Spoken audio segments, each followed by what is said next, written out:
I am speaking. It seems my stream deck has broken. Why has my stream deck broken?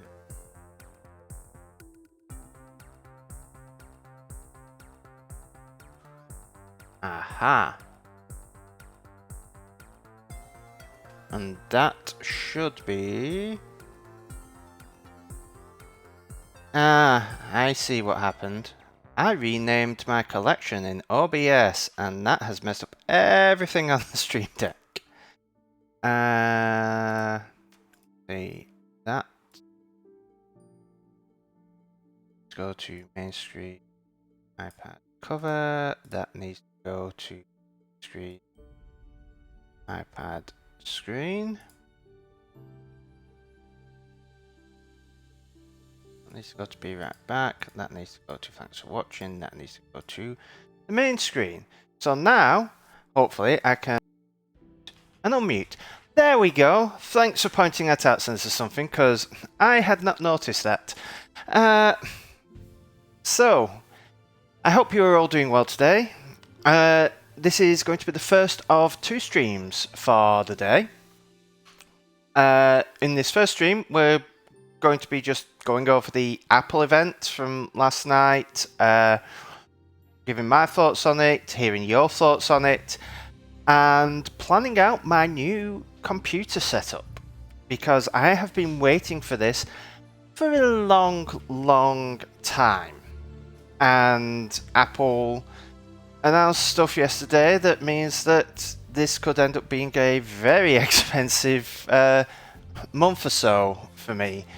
So we will be spending, well, not spending the money right now, but planning out just how much of my money I am going to be spending on the new computer setup.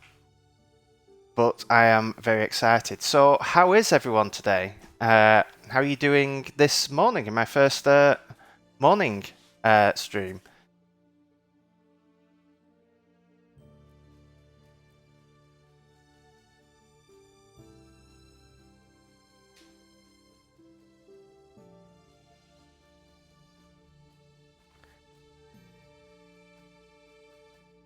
Oh, we're not going to be doing a full watch party, Sinister. We're going to just be going through some of the key points that were announced. I'm not sure whether you can actually show the video on Twitch or not, but we can show Apple's website.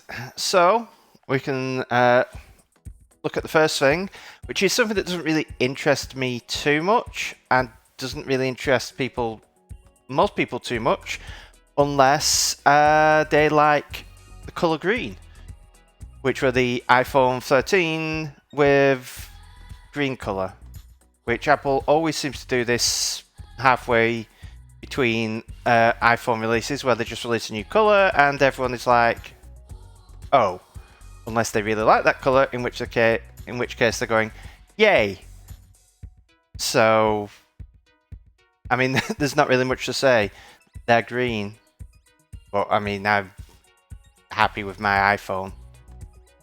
The more interesting one is the iPhone SE, where they have kept the trusty old iPhone 8 design, which I believe is technically still just a bigger version of the iPhone 6 design, and whacked a new chip in it, which seems good. I mean, it's a incredibly fast device, so we can have a closer look at it. So this is far more interesting than just a new color on an existing iPhone.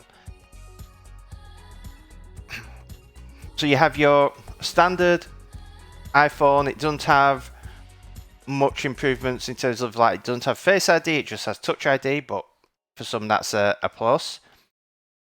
It starts from £420. I believe it's $429, which is a bit up from the old SE, but I mean, you're getting the same chip that is in the iPhone 13.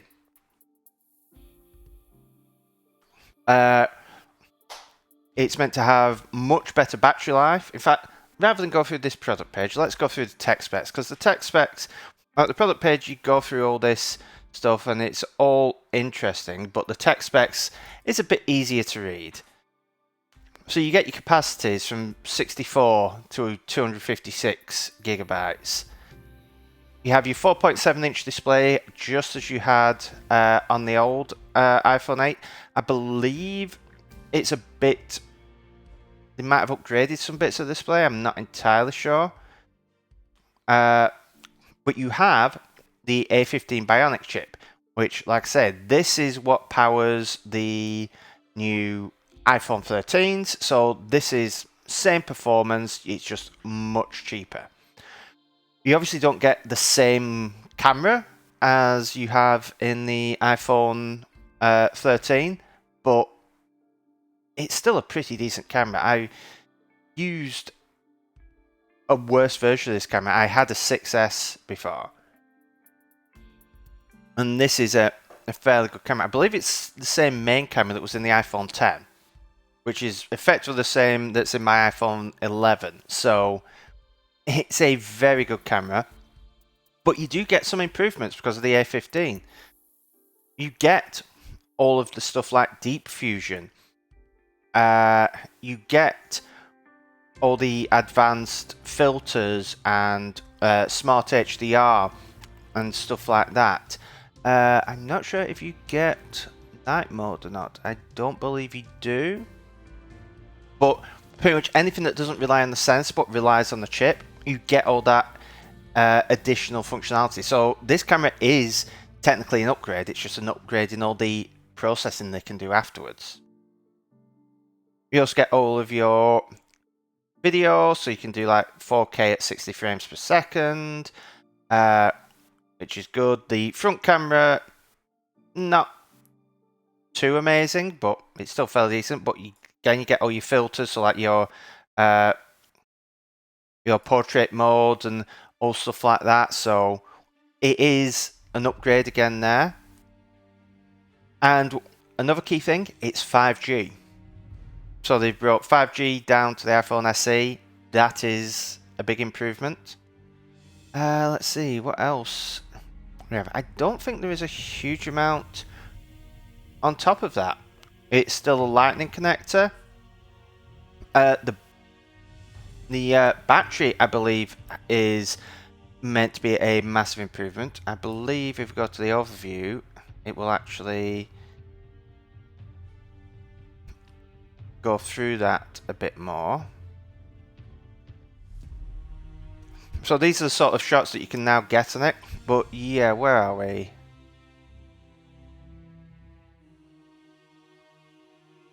Up to 2 hours more video playback. Let's see, versus the second generation SE. So, I mean, if this is something you have been wanting, if you're wanting an iPhone and you don't need the ridiculous camera in the 13, you don't need the OLED display, you don't need all the additional stuff, you just want a good camera and in something in a decent sized device and has more battery life and has the same performance, so it's going to last as long and be supported as long, then it's great. So in terms of pricing, you can get it in black, which is called Midnight, white, Starlight, or Product Red. Now, this looks from the photo a similar red to my iPhone 11. I have the iPhone 11 in Product Red, and if you like red, it is a very nice red. So, but what are you looking at? £420, £470, and £570. That's not too bad of a leap to go to 128. Hello, Panzerboy. Welcome to the stream. We're currently going through the Apple event from last night and discussing various things. We're currently discussing the iPhone SE because Sinister Something has basically found their perfect phone at the moment. So I feel like this will be the perfect phone for a lot of people, because if you don't need all the features of the iPhone 13, this is a far better price and still gets you at 90% of what you want. So yeah, it's not that unreasonable price. I mean, like I said, it's gone up in price, but if you consider that everything's gone up in price because of the pandemic and everything, it's not too bad. So yeah, this is not the biggest announcement. It's probably even not the second biggest announcement, but that says a lot that what could be one of Apple's best-selling products is possibly the third biggest announcement of this entire keynote. It was a very good, very interesting presentation. And one little thing that a lot of people might have picked up on, yesterday was International Women's Day, and it was also the Apple event. And I believe out of all of the presenters, including people who they got from other companies, because at one point they had developers talking about stuff, I believe there were only 2 male presenters, everyone else was a woman. Which I think is definitely a first for Apple, because I don't even think they've had a presentation before where the majority of presenters were women. So it was a little touch that I don't think they pointed out too much. They pointed out in the stream, but it was something that I picked up on at one point where it's just like, oh, they've been very clever with this. But yeah, getting back to the iPhone SE, like I say, I think this is a great product. This is going to be potentially Apple's biggest seller, because you're like, if you can get an SE when it first comes out and it isn't like a few years old, they have really good value for what you get. So I mean, if you're in the market for a phone, Sinister, then this is going to be the best time to get this device. It is really good, and it's going to be supported for a long time. And like I say, the battery has been upgraded, the processor has been upgraded. That gives you some improvements to the camera, even though the camera hardware hasn't been upgraded too much. So, and honestly, this shape of phone, I like it. I mean, I have the iPhone 11, which still has these rounded corners. I prefer that over the newer design where it's a lot more square.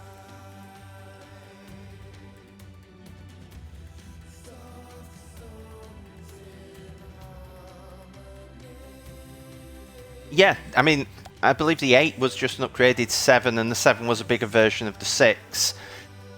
So this is effectively like your iPhone 7 with, I believe, a better camera and the latest chip in it. So this is going to be great. I mean, I love my 6S. The main reason I upgraded my 6S is because it was old. Because, like I say, a 6S, you would have had the 7, then the 8 and 10 came out at the same time, the 10S. So it was like 4 years old and the battery was going. So I figured it was time for an upgrade. But I love that design, love that phone. So I think you've, at least on this stream, found your next phone, which is great.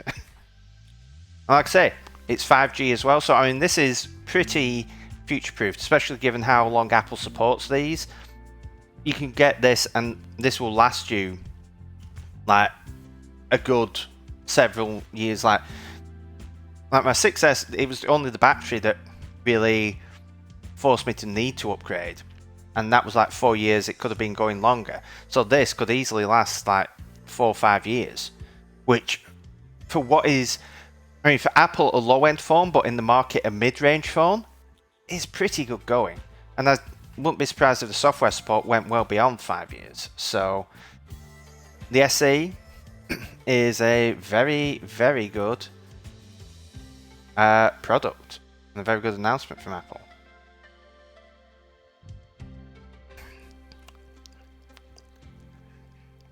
So after the SE, the next thing they introduced was the iPad Air. And This is really interesting to me, and this is something where I am going to actually bring up the comparison for this. So the iPad Air is the same design as the previous Air. So it's effectively the same design as like the iPad Pro, where it introduced this new like flat-edged design. But they've stuck an M1 in it. The M1 being the same chip that is in the iPad Pro, that is in the 13-inch MacBook Pro, that's in the MacBook Air, that's in the Mac Mini, that's in the iMac. Like, the iPad Air now has the same power as the iMac, which is kind of ridiculous. I mean, the power of this, like this M1, in my current iMac, and we'll get to this later, well, my current iMac has a 9900K in it, a Core i9 9900K. A few years ago, this was the best gaming processor money could buy. My iPad Pro has an M1 in it.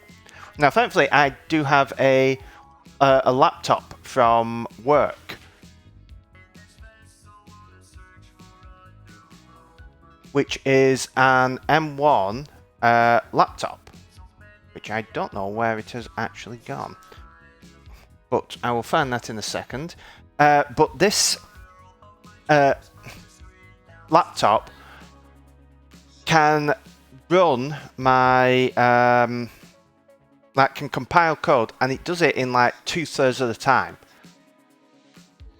And that's the same chip that is now in the iPad Air. So an iPad Air can do it, like if it could run the programming software, could effectively compile my code in 2/3 of the time as my iMac, that was the top of the line iMac in 2019 and had the best gaming chip that money could buy, effectively the best processor money could buy at that time for a desktop. It's ridiculous how powerful these are. It also gains the ultra-wide front camera with center stage, and I actually got to use center stage for the first time this weekend, and it is pretty cool. And they've also added 5G and support for the second generation Apple Pencil, which is a fantastic stylus. So this is quite an upgrade. So it's got the same, I believe it's 10.9 inch screen, but it's just slightly less than the 11-inch screen in the iPad Pro. But what I really want to do is actually go up to iPad, go to compare, and I want to compare my 11-inch iPad Pro to this 5th generation iPad Air, because they have the same processor. They have effectively the same screen size, 10.9 inch versus 11 inch. I want to know what is the difference between these? So the first one, ProMotion. That's a big thing for me on the iPad. ProMotion goes up to 120 Hz, or it can go down, I believe, to 24 Hz. So that makes a big difference just to the smoothness. So the display is a lot better. You can get more storage. You get your 10 megapixel ultra wide camera on the back, so you get an additional camera, and I believe, is it a LiDAR? Yes, you get the LiDAR sensor as well. You get Thunderbolt 4, which I don't really use, but other than that, I mean, 256 gigs compared to 849. I mean, you're talking, what, £130 more? Now, I'd be willing to pay £130 more just for the ProMotion. The camera is useful, but I mean, this is still an incredibly good deal these days. Just like the iPhone SE. Having an M1 in this, with like effectively the same front camera, rear camera, all the pencil support, this is a fantastic deal, and you get it in more colours. So it's just like the 11-inch Pro is just like, I still love mine, but it's kind of a much harder decision to pick between the two. So give me just 2 seconds. I just need to check something.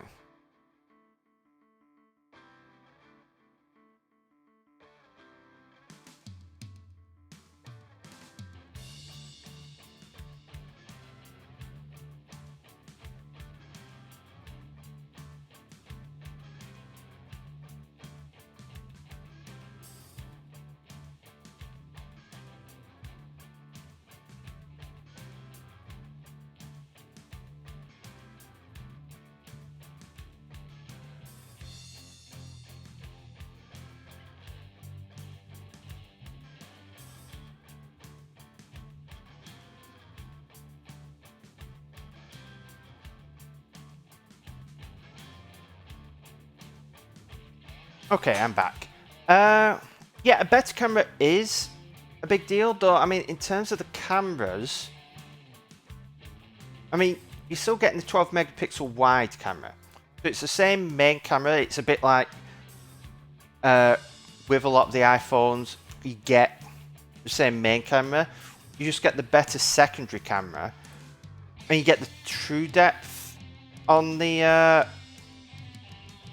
actual front camera. So you do get Face ID on the iPad Pro. I don't believe you get Face ID on the iPad Air. Now, personally, I would consider if it's Touch ID.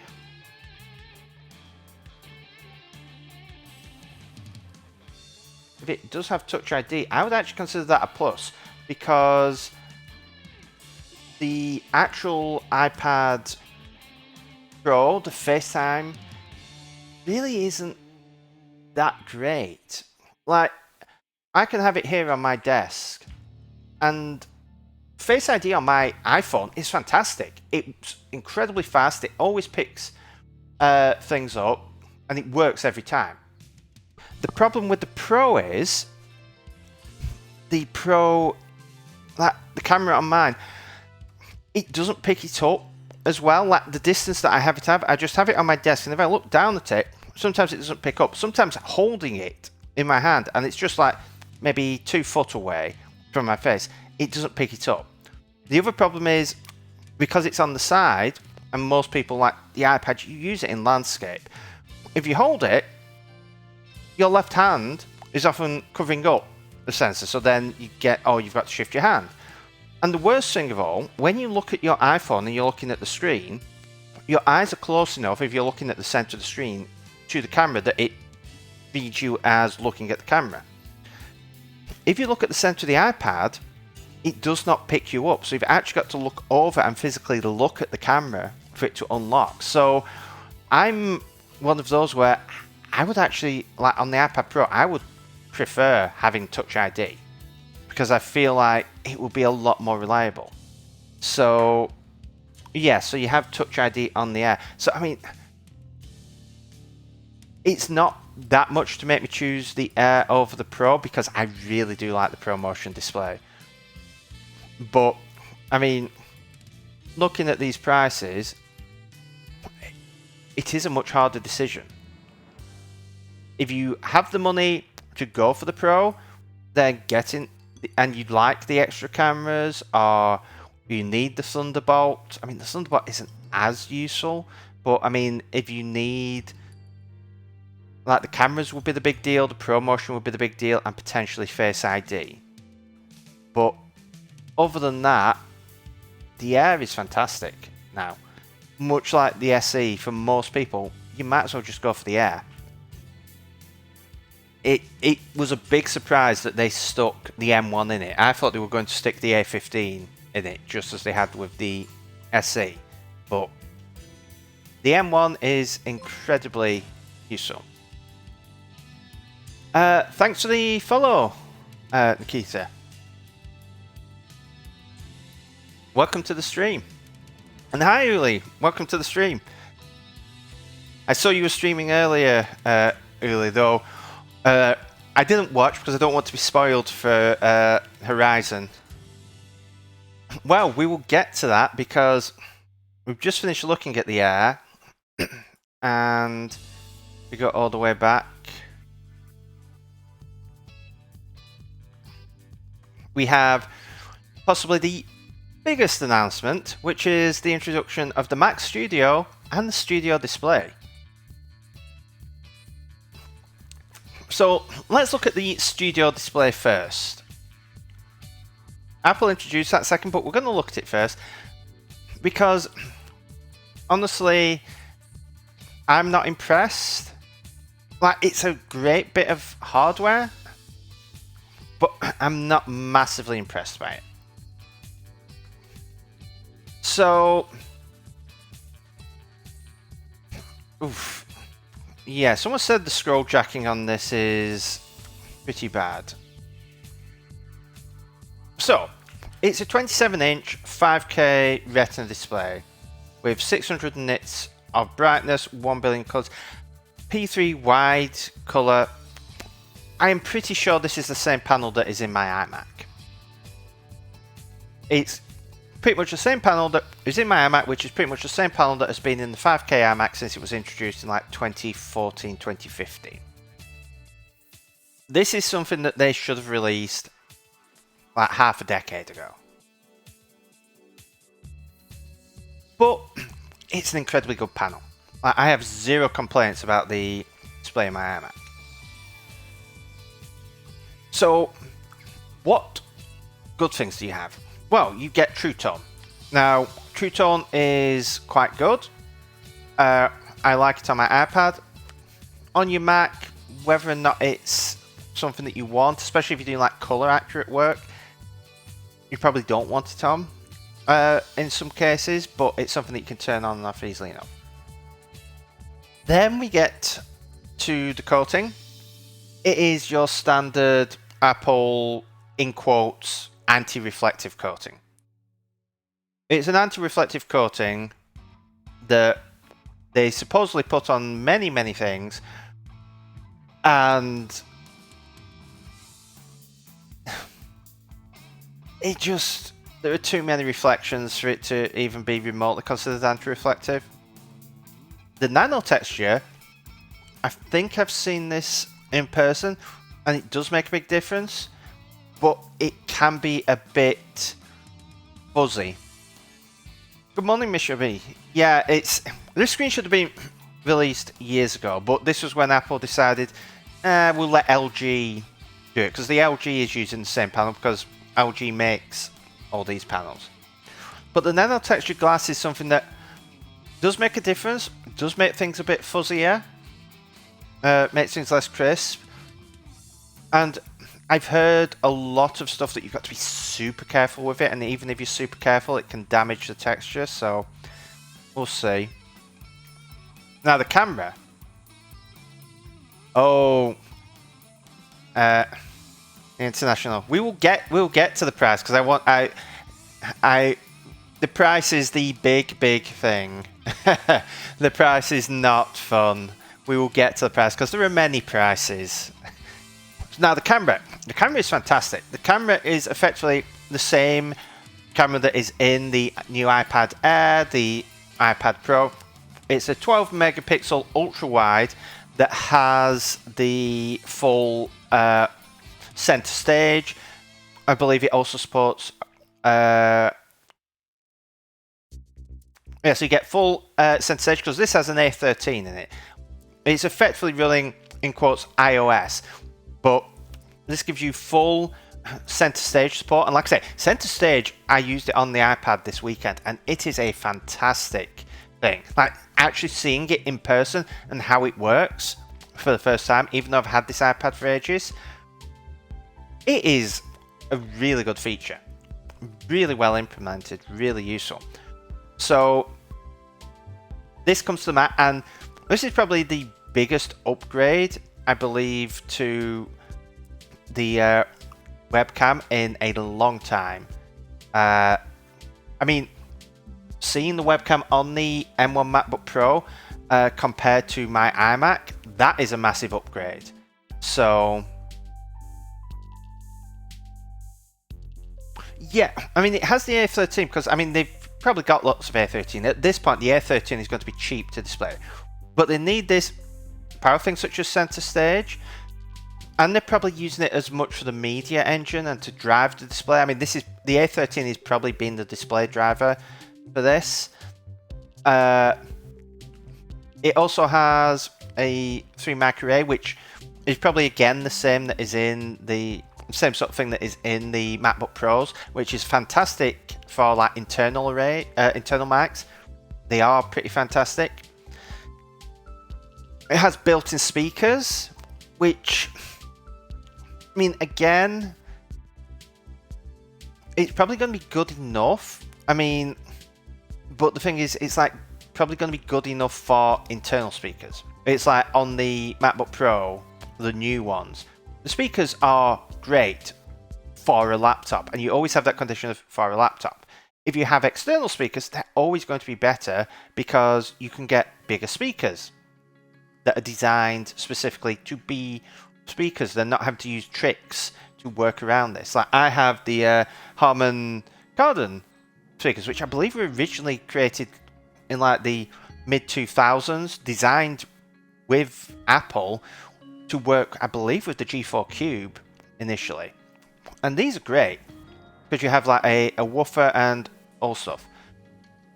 The A13 isn't fully overkill really because, I mean, for one, it's powering a 5K display. So you get all the display stuff there. You get center stage where it has to do the face tracking, so that's using the neural engine. It has spatial audio in, which again you need a bit of power in. You need the Thunderbolt support and USB. And I believe it does, I can't remember, does it do Face ID? I can't remember if it does Face ID or not. But, I mean, this, you get one Thunderbolt in and 3 USB-C out. And sure, I mean, that's good. The Thunderbolt, you plug it in and you can plug it into your laptop, and it actually has, I believe it's 98 watt of power, which is enough to charge any Mac laptop and can fast charge the 14-inch MacBook Pro. So if you have a laptop and you want this as an extension, it's actually pretty good because you don't need your power brick or anything. So it's okay. It's a great panel. It's a great camera. The ports, I mean, honestly, 3 USB-C ports and only one Thunderbolt in. When you want to use this as almost like a hub for a laptop or something, it's kind of weak. Like my current setup is I have an iMac and I have 2 Dell 27-inch 1440p displays. And the Dell, I believe it has 2 display ports in, a mini display port in, HDMI in, and then you have a USB cable that goes in that gives you, I believe, 3 USB port, no, maybe 4 USB-A ports. That's an awful lot. That is like a USB hub built into the display with lots of options for plugging stuff in. For example, if you wanted to have your computer and like a games console both plugged into the same display, you can do that with these. But you can't really do that with just the Thunderbolt. You'd need to have different connections going in. So it's kind of weak on the ports, but it's like the speakers will be pretty good for internal speakers. The microphones will be really good for internal mics. But there's a lot of, this is really good for this. Then we get onto the stand. In fact, before we get onto the stand, let's look at the price. So the price is all the way up here, and the international, you may want to sit down for this.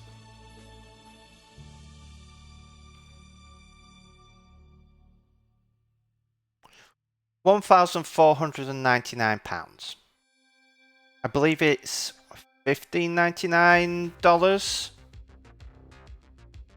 So $1.5 grand for this display. Now, like I say, great panel, fantastic panel, one of the best panels in the industry. Amazing built-in camera. 12 megapixels, I believe, is 4K. Pretty good speakers, pretty good microphone. So it's like industry-leading panel. Well, I say industry-leading. The panel is great in terms of resolution. It's only 60 Hz. This does not have like ProMotion or anything like that. This is a 60 Hz panel. And then we get to the stand. Stands and delivers. No, it does not. This stand, for $14.99, only tilts. That's all you get. You get tilt. You can get, yes, 60 Hz for £1,500. It only tilts for the stand. You can pay extra and get a stand that is height adjustable and tilts. Doesn't rotate though. Or you can get a VESA mount option. Now the key thing here is, just like the iMac, and I believe like the Pro Display XDR, you cannot swap these out. Like my Dell monitors, if I wanted to VESA mount them, I just take them off their stands, and then I can actually move them, like just attach a VESA mount to them. For this, you can't do that. You've got to buy the specific stand that you want at the time you buy it. I believe with the iMac you can take it in and get it swapped. If you purchase the VESA mount, you take it into an Apple store and they will swap it out. Now, I mean, I don't believe... Oh no. Yeah. So my Dell stands. Now they're plasticky stands. These are aluminium. But my Dell display, I can move it up, I can move it down. I can tilt side to side, which you can't do with this. You've got to tilt the entire display and stand side to side. Whereas my display can rotate side to side. It can tilt up and down, and it can rotate to portrait mode. The stand I have on my Dell displays, and I believe these Dell displays only cost like £200-300, were better than even the best stand Apple sells. And considering this display and stand combo was like £300, yes, it's 1440p, so it's not Retina, but it was like £300-400 or so on. The upgrade for that stand, because it is an upgrade from £1,500 to £1,900, it's £400 just to get height adjustable. You've already got tilt adjustable, but you can't rotate it. You can't move it side to side. You've got to move the whole thing. You can't rotate it 90 degrees into portrait mode. £400, more than the cost of the entire monitor here, just to get it height adjustable, which really should be a standard feature on any monitor. So this is why I'm not impressed. Because yes, it's got an amazing panel. Yes, it's got an amazing camera. But it's got microphones that, I mean, really, if you want great mics, you want to have a headset, like I do. If you want great speakers, you want external speakers, like I do. The ports got 3 USB-C. That is not as much for plugging stuff into as cheaper monitors. It doesn't have the connectivity in. You've only got a single Thunderbolt port, so you don't get like on-screen controls to be able to change things and stuff, which is a key thing. So if you're using this on Windows, you're very limited in what you can do. And the stand is just, I mean, that base stand, the only design I can think of that I would argue is worse than it is the Magic Mouse having the lightning connector on the bottom. It is just Like, for this price, with a 60Hz display, is unacceptable. And we'll see this later, because I have a display that I'm probably going to go for, and in almost all of the key areas, for me, it is better than this display, and I could get 2 of them. And then buy a external webcam for probably the same price, maybe have some change left over. So the Studio display is just the quintessential Apple. It's a really good display. It's just way overpriced. I mean, I don't know why I expected anything better from Apple, because it's always been the case. Like, before it went Retina, it was always the case of, oh, you could get the Apple 27-inch display. Or you could get the 27-inch display from somewhere like Dell, which is the exact same LG panel, but was like half the price. And if you are willing to put up with something that is like black and grey plastic rather than black and grey metal and glass, it's just a lot cheaper for the same panel and more functionality. So it's one of those things of, if I had ridiculous money to spend, would I go for it? Maybe in the Vase mount option, so that I can actually stick a decent stand on it. But yeah, it's just, like I said, it's one of those things of, it's potentially a great product let down by a terrible stand and a ridiculous price.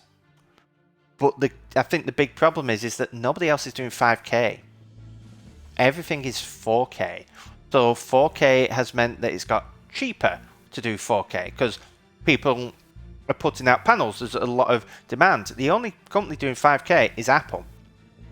These 5K displays are being made by LG effectively just for Apple. Because in terms of the PC market, you've got 1080p, you've got 1440p, and then you've doubled 1080p to 4K, but nobody other than Apple has doubled 1440p to 5K. The next thing is doubling 4K to 8K. So that's possibly why these cost so much, because they don't have the scale. But it's also, there are good things about it, and I could understand why someone would buy it. It's just, it falls short in so many areas. However, while this is the Studio display, and I am not impressed with it, oh boy, am I impressed with this. This is like 95% of the way to my perfect Mac. So, let's have a look at the thing that has got me the most excited. The Mac Studio. So, first of all, the design. This is pretty much 2 or 3 Mac Minis sat on top of one another. In fact, I have an old, I believe it's a 2010 Mac Mini, and I ended up getting out thinking, wait, is that the exact same dimensions? Yes, it is. My like 2010 or 2012 Mac Mini is the same footprint as this, which is great because I could get it out, stick it on the desk, and measure it. And even better, I could actually just take the Mac Mini box and sit that down, and it's almost like the box for the Mac Mini is the height of this. It's like maybe like half a centimeter off the height of this. So it's like the box that I have for my old Mac Mini is effectively the same size as this Mac Studio. So this is pretty fantastic. I mean, if you saw when the in fact, let me see if I can bring up a M1 Mac Mini internal.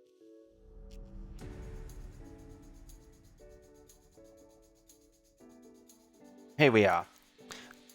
So this is the internals of the Mac Mini, the M1 Mac Mini.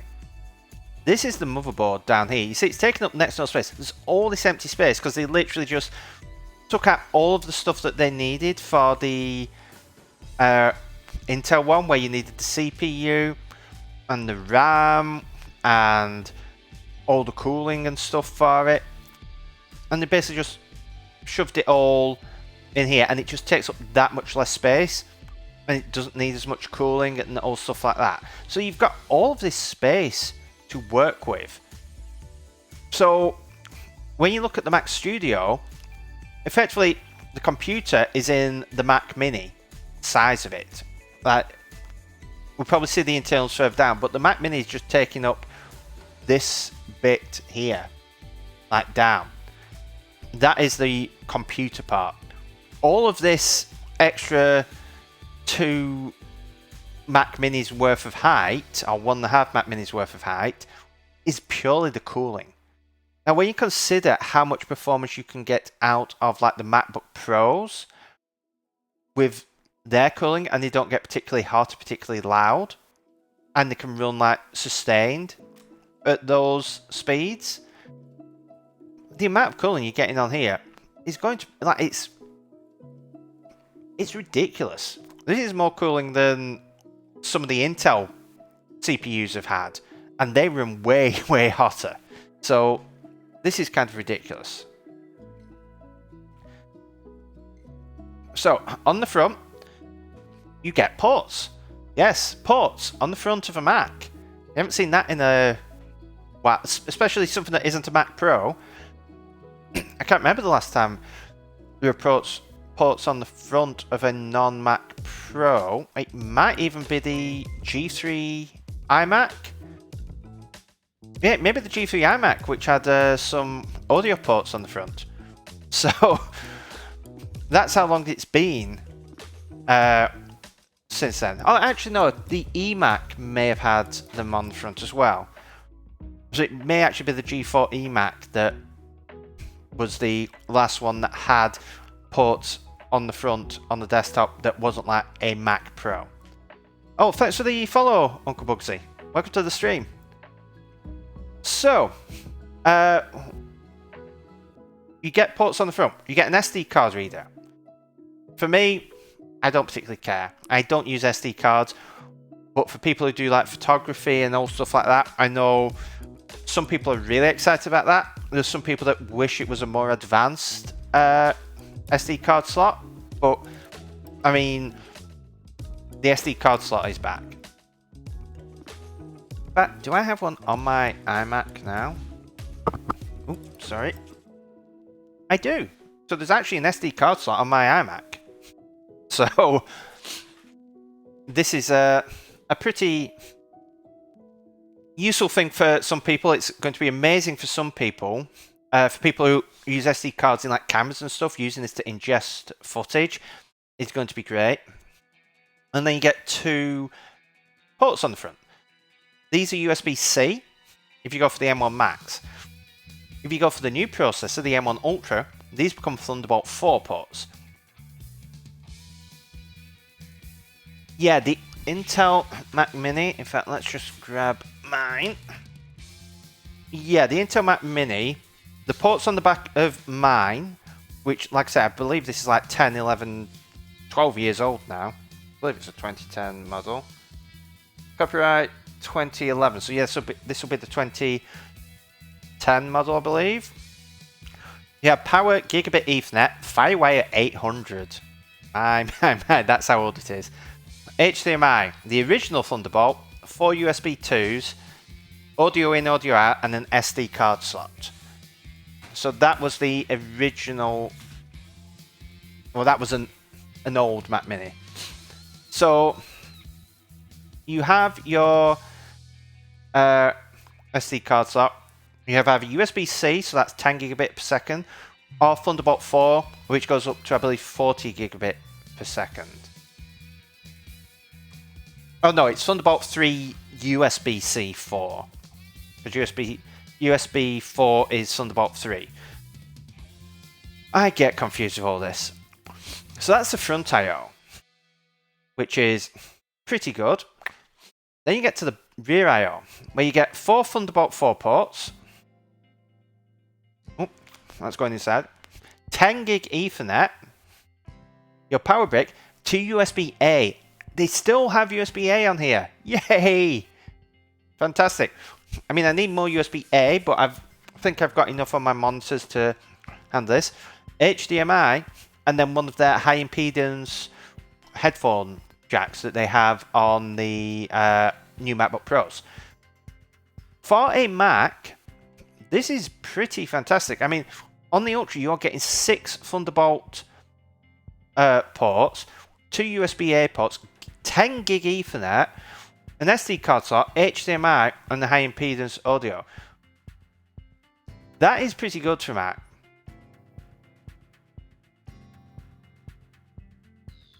Yeah, they could have just rolled the HDMI into USB-C. The fact that they stuck HDMI on here is pretty great. It means that, okay, we're going to stick this on. Now, it probably is just HDMI 2.0 rather than 2.1. Though I believe technically you can class 2.0 as 2.1 because the HDMI standard's gone the same way as the USB standards, which gone the same way as... Can't remember what other standards doing this now. Version numbers don't matter anymore to hardware. But then we get to the performance. So you get the M1 Max or the M1 Ultra. And the M1 Ultra is basically 2 cores linked together. Now, they're linked together using an interconnect. Apple's saying it's industry leading. We'll see just how industry leading it actually is.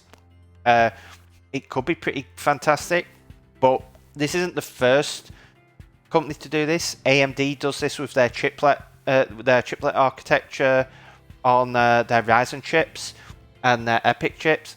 I believe Intel is looking into it. They don't do it just yet.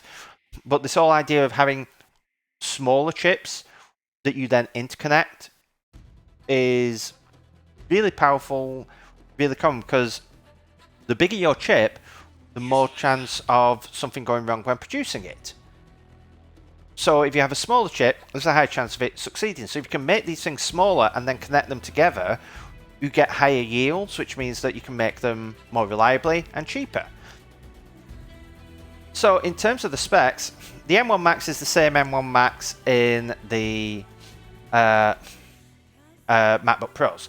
So it's a 10 core, which I believe is 8 core with 8 performance cores and 2 efficiency cores, up to a 32 core GPU, up to 64 gigs of unified memory and 400 gigabytes of memory bandwidth. The M1 Ultra, this is basically 2 M1 Maxes stuck together. So you have a 20 core CPU, so that's 16 performance cores and 4 efficiency cores. Now, consider this, the 9900K iMac, that's 8 cores, 16 threads. This is 16 cores, 16 threads, plus another 4 efficiency cores. They're effectively like a quarter, so it's like an extra performance core worth. The Intel 12900K is a 16 core chip. It is 8 performance cores, 8 efficiency cores. Now it can technically get more threads because it's 24 threads. I mean, this is technically 24 threads with its efficiency cores, so it's in terms of raw cores, this is the most cores outside of a Threadripper, I believe. But we will see how it performs. But up to 128 gigs of unified memory and 800 gigabytes per second memory bandwidth. Now, this was I watched a video earlier. 800 gigabytes a second memory bandwidth. This is ridiculous for like the CPU. It's ridiculous. It isn't ridiculous for the GPU, but it kind of is. This is faster than a 3080, an NVIDIA RTX 3080.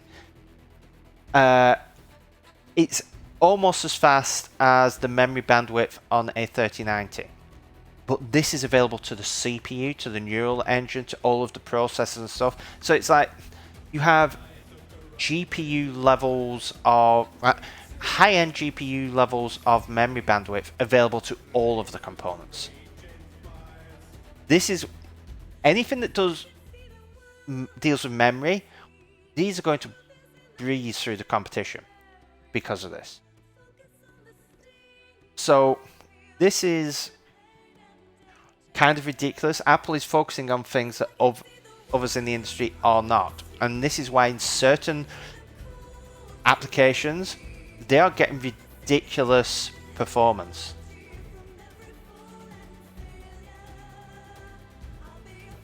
Oh yeah, I mean the game. I saw someone pointing out on Twitter.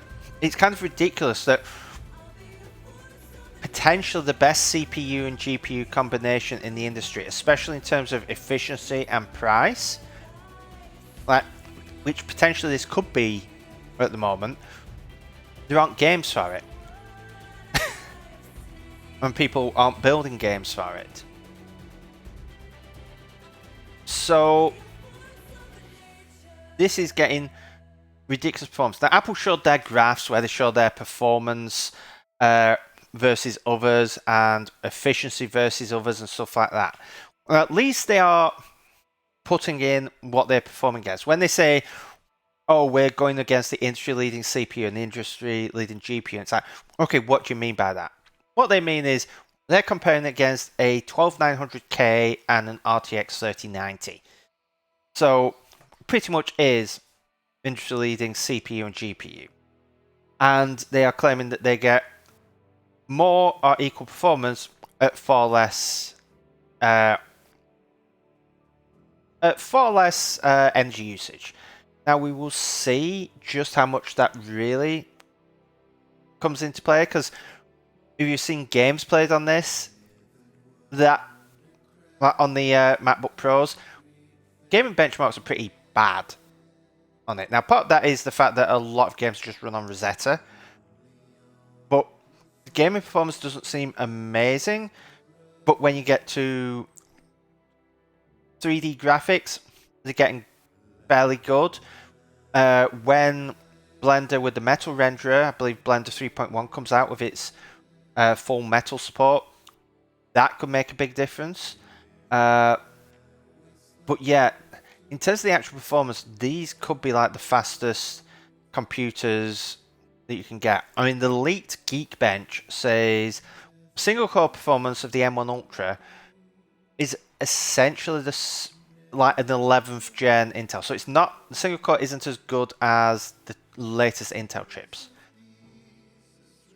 But you get that single core performance that is almost as good as the best chips that you can buy, combined with multi-core that on this Geekbench is only beaten by the fastest Threadripper, like the 3990X, which I believe is 32 core 64 threads. So you've got like the second best single core performance with the second best multi-thread performance. That is kind of ridiculous if that pans out. Now Geekbench isn't everything. You need to see a lot of application specific stuff. I mean, you see, if you look at the benchmarks that a lot of PC focus sites have done on these, you will see that on certain things, the M1 and the M1 Pro and the M1 Max, they're equal to or about on par with the performance of like PC chips, like the Intel chips and so on. But when you get to other tasks, they absolutely obliterate them. I believe the key, like the thing where they really get obliterated, is floating point performance. That is where that Apple Silicon is doing stuff that AMD and Intel are simply not doing. And that is why things such as JavaScript is. Like, every time a new iPhone comes out, the iPhone ends up being the fastest thing, fastest computer for running JavaScript. Not the fastest phone, the fastest computer. It beats out like any other computer because of that floating point performance. And I believe that is also helping potentially with stuff like your compiling. This is why my iPad can compile project, like theoretically the M1 in my iPad can compile projects in 2/3 of the time as the 9900K in my iMac, despite the iMac having more threads, faster clock speeds, more RAM available to it, more pretty much everything. So this is where benchmarks are going to be key, because we're moving back into a realm, as we did with that PowerPC, where it really depends on what you're doing. For certain tasks, these are going to be so much faster that it's like, even if you are a fully Windows shop, it's going to make sense to switch to the M1 because they're going to be that much faster. You are literally going to save money. There are people at companies who have decided to splash out on new MacBook Pros for their entire development team because the cost of that, which is like a 5-figure cost, they will make that back in 6 months purely from the productivity gains from their developers. They are that much faster. So this is something where for certain tasks you're going to have to get a Mac to get the performance, but for other tasks they're going to be naff. Like gaming is naff, but that is partly like we don't know if that's hardware or if that's just the software, because the software isn't taking full advantage of it. So we don't know, have Apple made compromises in other places because they've done so much more in other places. I mean, the key thing is the places where Apple is sort of competing, they're sort of competing on performance while doing it in a fraction of the energy usage. So it's like, worst case scenario, everything is the same in terms of performance, but we're using a fraction of the power. So they're still winning in that thing. So it is making a difference and bringing a lot of competition. I mean, Intel has been resting on their laurels for so long, and they finally got competition from AMD pushing in with their excellent CPUs now, and now Apple coming in and frankly making a joke of what they have. Now, yes, Apple's comparisons were like to the 27-inch iMac and to the 28-core Mac Pro, saying that these processors beat them. Now, those are several versions old chips. I believe it's like 10th gen chips in the iMac, and I think they're 1 or 2 generations behind on the Mac Pro, but it's still pretty impressive performance. So you can get up to 9 streams of 8K ProRes video, 57 billion transistors, which I believe that is the M1 Max. I believe the M1, the M1 Ultra. 114 billion transistors. Now I saw a fantastic stat here. One M1 Ultra has more transistors in it than existed in every computing device on Earth up until 1969. Think about that. One computer, one chip, now has more transistors in it than the entire computing power of the entire Earth for the several decades that transistors had been used in computers. That's kind of ridiculous.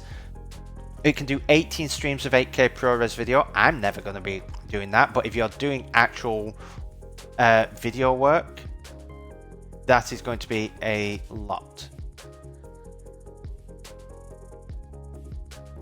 And I just realized looking at OBS that it did not like that animation showing, because I suddenly got a bunch of dropped frames and the bitrate dropped down. But CPU performance compared to what you had before.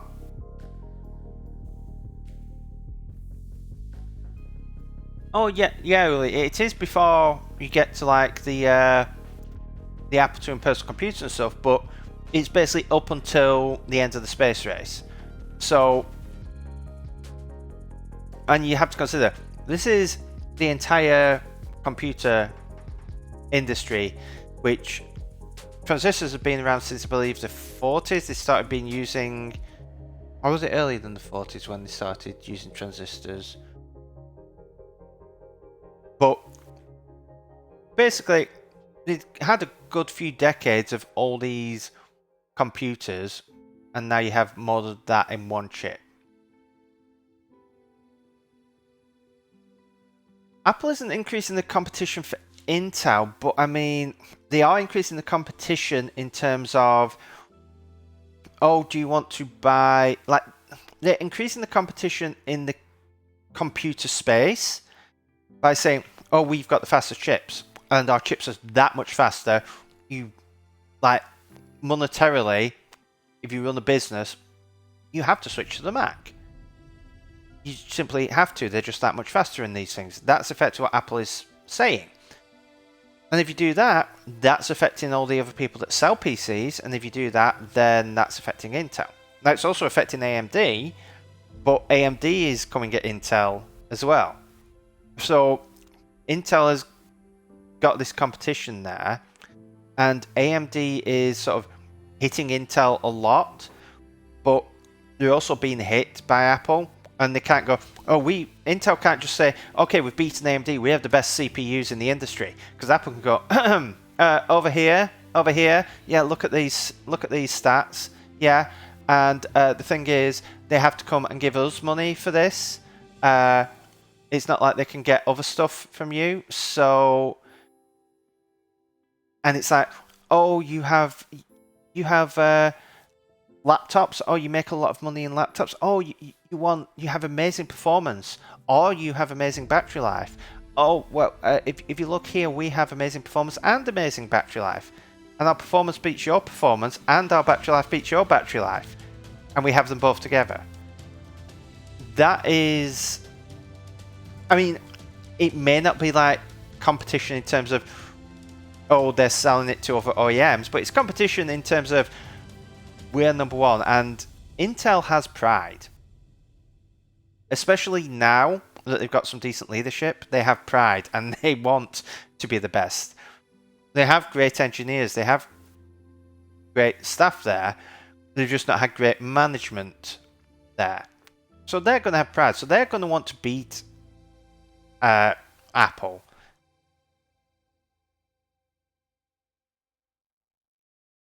So, unfortunately, one thing they haven't shown is Xcode performance, but you got Photoshop performance. That is a big leap ahead. Affinity Photo. I mean, really, they're not showing the Mac Pro very well here. Oh, Affinity Photo. Compared to a 27-inch iMac with a 10-core i9, the Mac Pro is 90% as good. They're really, really screwing over the Mac Pro here, which makes me think that the new Mac Pro has got to be amazing, because you've got to remember, this 20-core CPU was rumoured by Mark Gurman, but there's also a 40-core version. Now, it would be interesting to see whether that's an interconnect or whether that's a dual CPU, because they made a big point of, for the Mac Studio, developers don't need to program as though it's dual GPU. It's just one GPU, it's just one CPU. It'll be interesting to see whether that's still the case in the Mac Pro. But, I mean, Final Cut Pro, compared to the 5700, this is, I mean, these speeds are a massive improvement. Granted, the 5700 isn't the fastest you can get, it's the most popular, but I mean, the W6900X is the most performance. But here we get to see the insides, and this is what I'm meaning. In here, this is like a Mac Pro chassis, and it fits everything in there. I mean, you've got all the power supply here, but then you go in and you're going to have all the GPU, the RAM. You're effectively fitting, if Apple's numbers are correct, a 12900K and a 3090 in this. If you've ever seen a 3090 and how big some of those cards are, that is what Apple is claiming is fit in here. And all of this additional space is just for the cooling. And it would not surprise me if the cooling is somewhat overkill. Apple is taking no chances with the cooling on this. They are going for performance.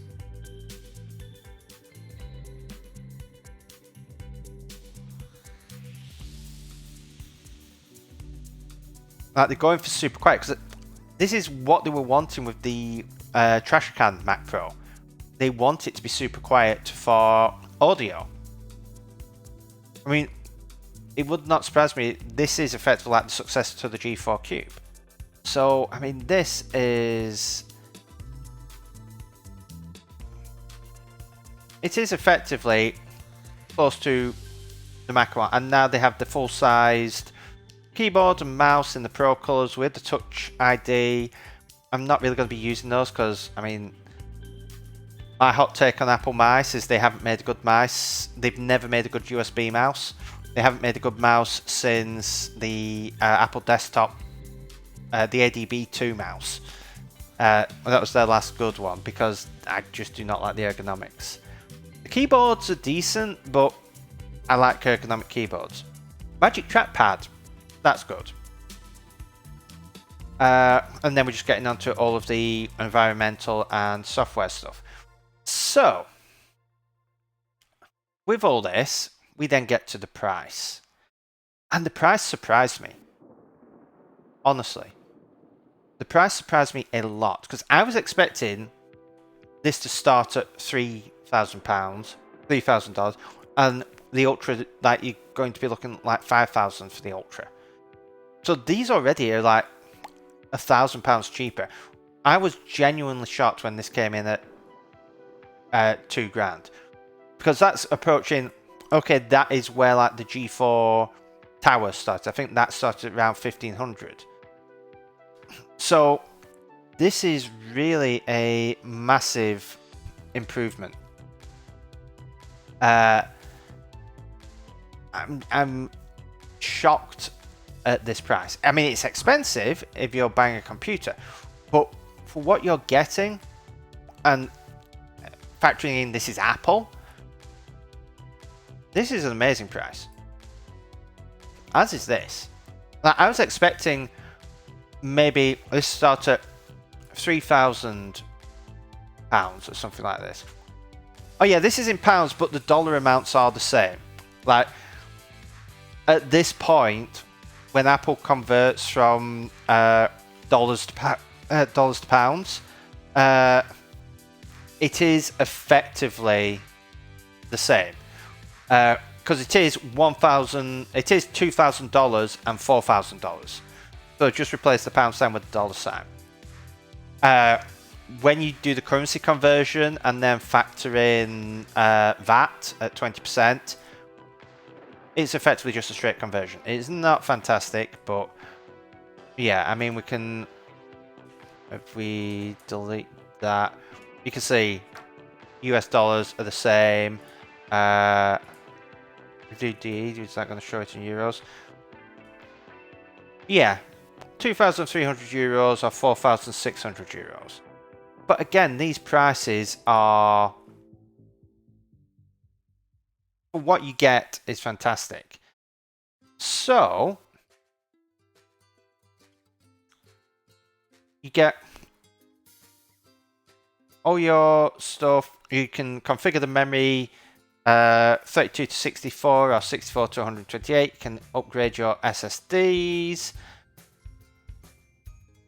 And you can configure the GPU from 24 to 32 or 48 to 64.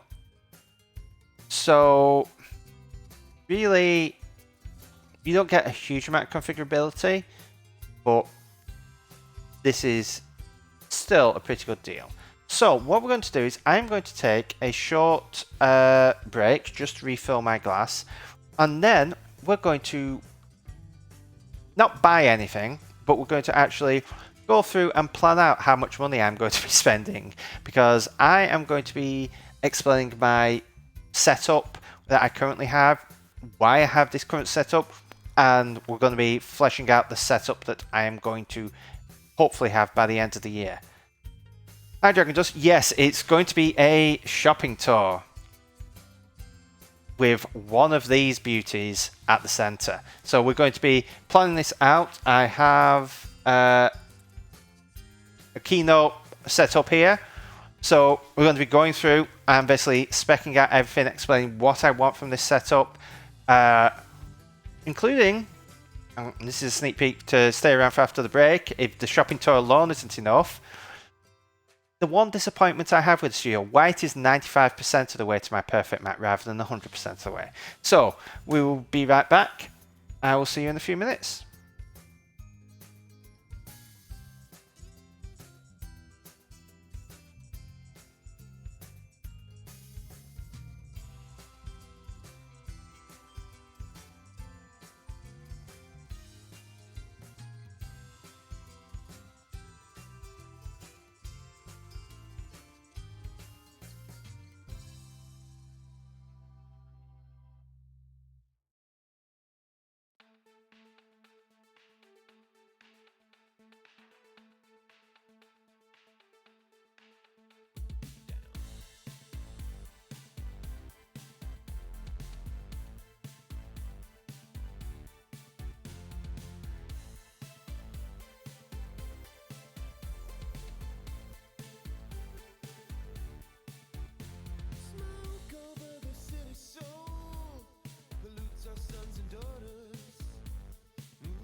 Okay, I am back. I have my fresh drink.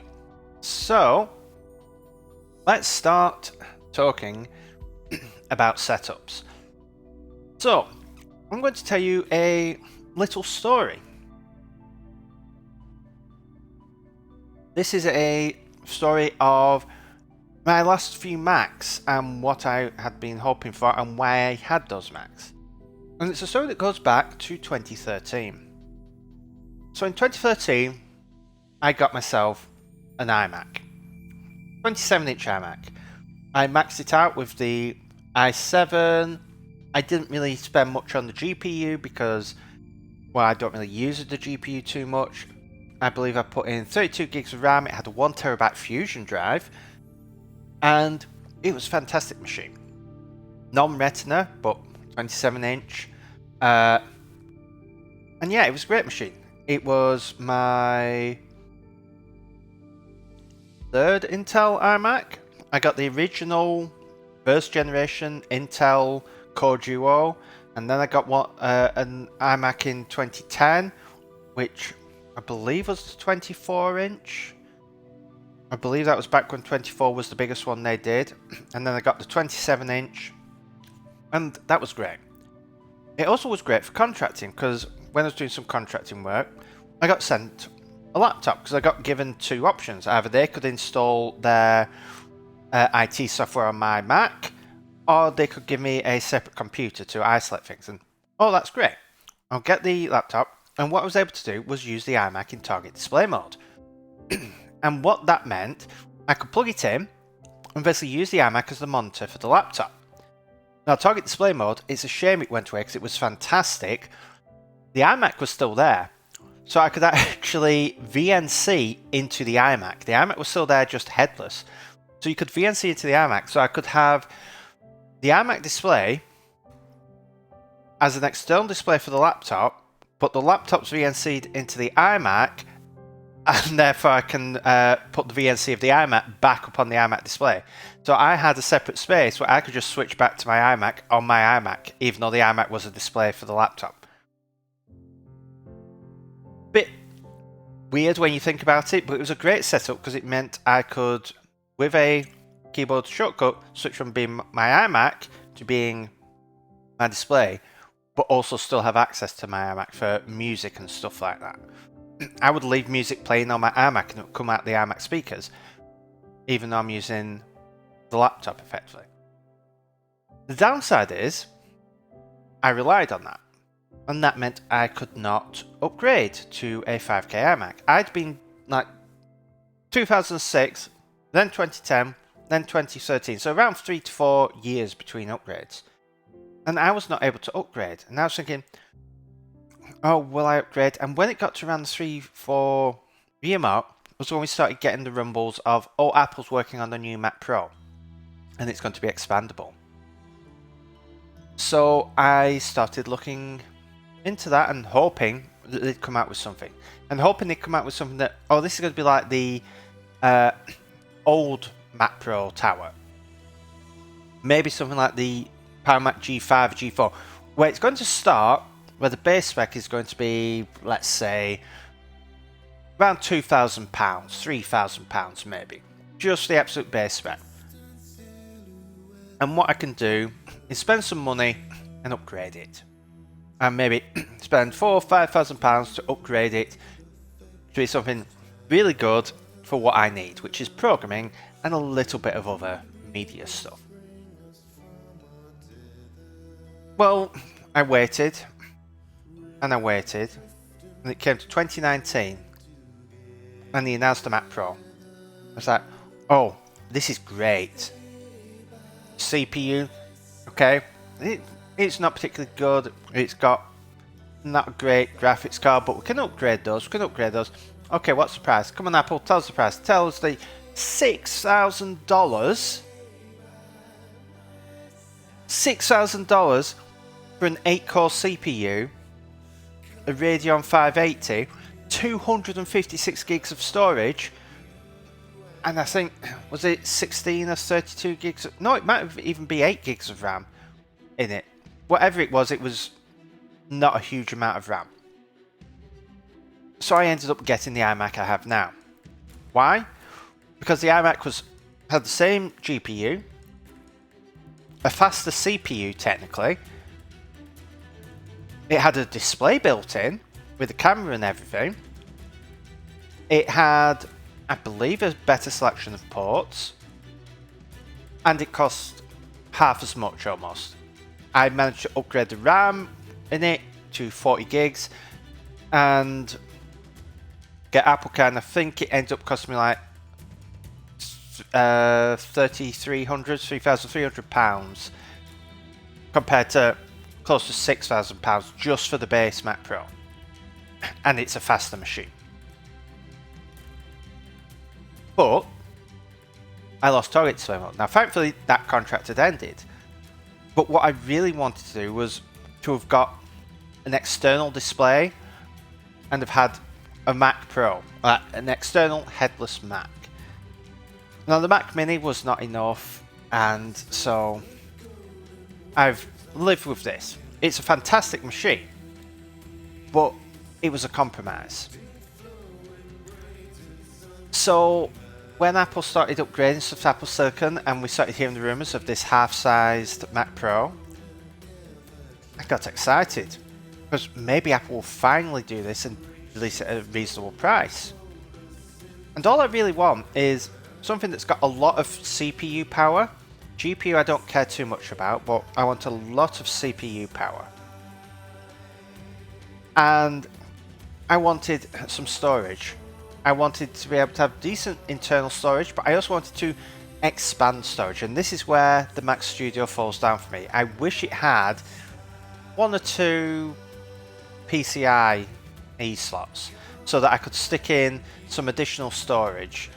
Just get a PCI card that I can stick some M.2 NVMe drives on, stick that in, and maybe a card that's got some additional USB-A ports or something.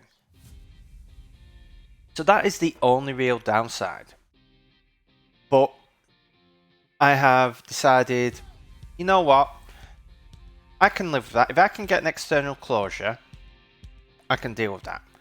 Because on the back there are 4 Thunderbolt ports. Well, 3 of those are going to be taken up plugging in. I've got 2 external displays at the moment. I'm going to have another external display to replace my iMac. So 3 of those are going to be taken up. If I use the other one to plug in an external enclosure, I can put this additional storage in. So the storage I'm wanting is, currently I have an external hard disk for Time Machine. I have an external drive that I use for like beta OS stuff, and I want to have a drive for doing full clone backups, because I have those at the moment, which are ones that I keep off site. I want to have one locally as well, so I've basically got 2 backups.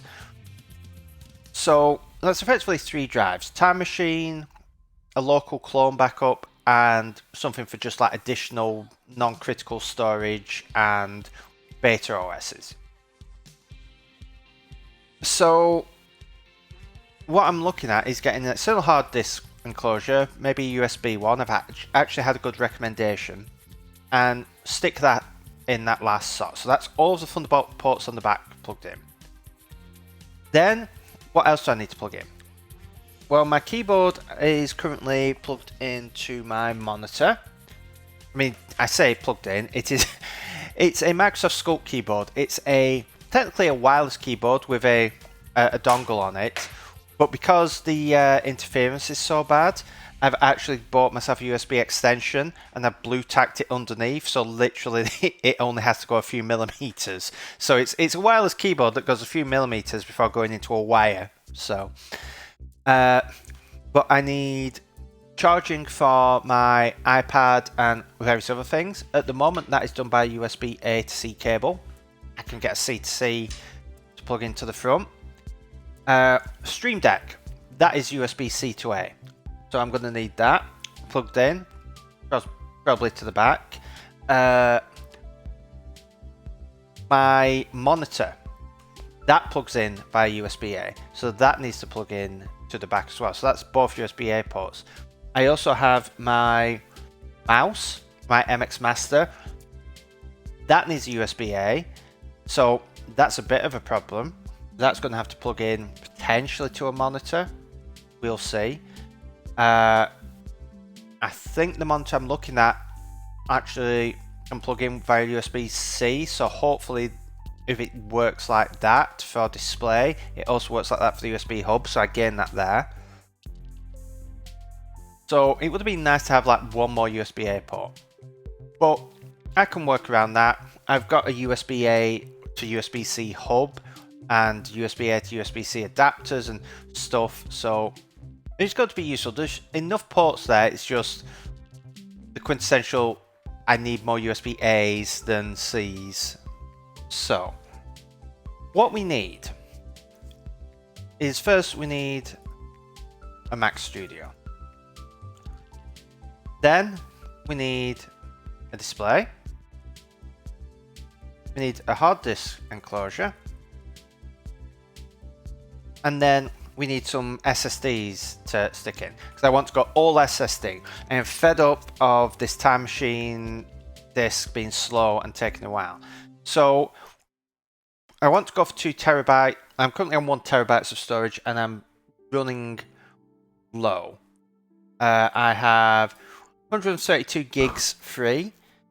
I mean, I could go for 1 terabyte, and if I offload some stuff, because I do about this Mac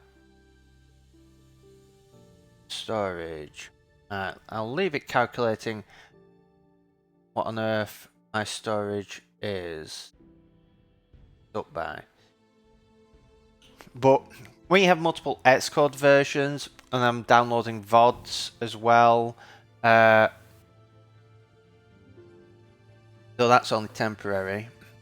So apps 86, TV 79. Why do I have 79 gigs of TV stuff?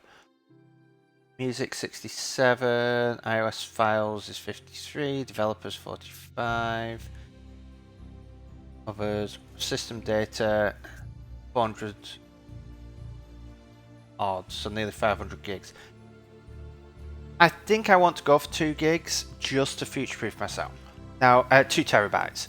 So what that means is that I also therefore need a 2 terabyte hard disk, so a 2 terabyte clone drive. So this is to do my carbon copy cloner backup. For my external ones, I'm going to need 2 terabyte external SSD and another one, because I always have one here, one off site. So that's going to be 3 2 terabyte external SSDs. These are only going to be SATA SSDs. And then for Time Machine, now this is where I may need some advice, because at the moment I have a 1 terabyte hard disk, but I have a 1 terabyte SSD in my iMac, but I have a 3 terabyte external hard disk for Time Machine. Now I am wondering, because I want to go SSD, do you reckon I can get away with a 2 terabyte Time Machine, or is it worth going for a 4 terabyte Time Machine SSD?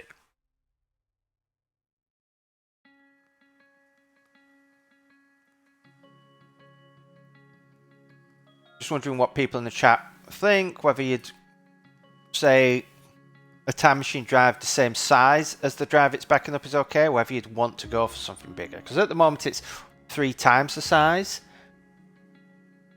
Whether going for double the size works.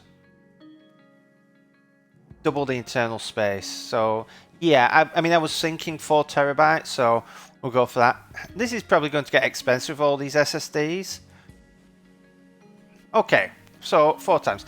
I mean, the thing is, my backup setup, Time Machine is 1 backup, then I'm going to have a clone that's going to run maybe twice a week internally, and then once a week I clone to another SSD that goes off site that I swap, like goes somewhere, so I swap those out. So I basically have 1, 2, 3, 4 backups. That should be backing up several times a day. That should be twice a week. And these, like, one will be at most 1 week out of date and the other 2 weeks out of date, but they're external. And then I have code going off, like up to a service. I have all important stuff that's backing up offline as well. So I'm basically going to have backups up the wazoo. So, but I want to have it 2 local in 2 different software backing up on 2 different drives. Then my external full clones, and then other stuff going external online. So in theory, I should be good for data loss. This is probably overkill for data loss, but I've learnt in the past, it's better being overkill with your backups.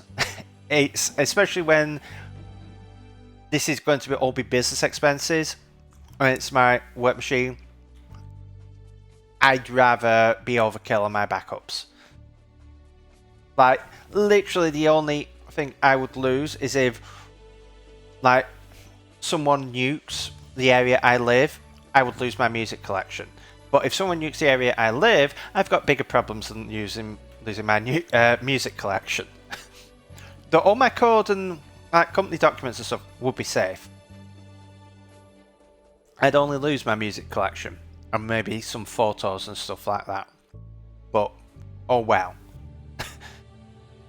I'm sure if in the post-apocalyptic landscape, I will have slightly more worries than music. So we need an enclosure. This is going in there. The one for like external beta OSs, I currently have 2 1TB SSDs that I use for the external backups. I've got external enclosures for those, so I basically swap those out. One of those SSDs is going to be reformatted and go in my gaming PC because I need some more storage there. The other one can go in as a spare thing, and my current beta OS is a 256 gig SSD. So if I'm getting an enclosure that's got 4 bays, I might as well stick that in as well. So I should be okay there. So I've got the display, I've got the Mac Studio. What else will I need? My cables are already going to USB-C to plug into my thing for my external monitors. I'm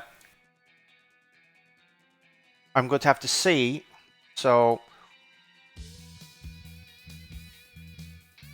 let's go for display, possible display cable, because I'm going to want to see what I actually plug in. Let's see, Mac Studio, I'm going to want Apple Care. Right, let's add some blank spaces here. So we have the actual Mac Studio. We have the display. So I need a display. I need possibly a display cable. Hard disk enclosure. What else do I need? USB-C to C cables. I'm going to need those. I think one thing I do need, I'm going to throw in here, is a magic trackpad. The reason for that, and unfortunately you don't get that as standard because it would be nice, but the reason I want that is because my last magic trackpad was one of the ones that you put AA batteries in, and unfortunately one of the AA batteries burst and all the acid came out and it corroded inside of the magic trackpad. It was one of the old style ones, so unfortunately I do not have a magic trackpad. No, actually, if I've got a MacBook Pro, I've got something to test trackpad stuff on, though that is for contract work, not for testing Coppice. So I think I'll throw a magic trackpad in. I might as well do this properly and just get my setup set up working right. Speakers I am good for. My other external displays I'm good for. Do not need a new mouse, do not need a new keyboard. My keyboard is fine at the moment, really. I have the Microsoft Sculpt. I will actually, if I go to pilkey.me, I believe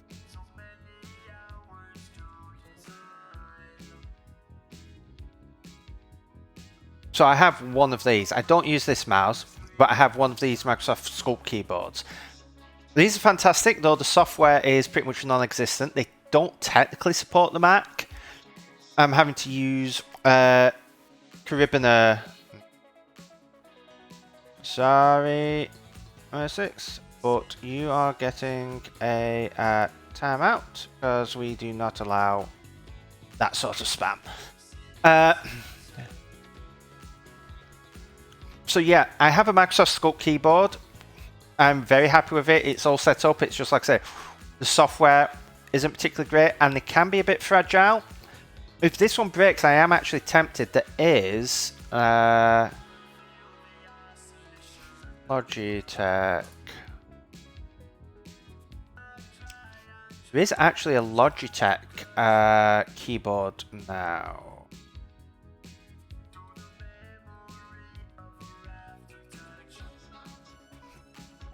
That one. Don't think it's that one.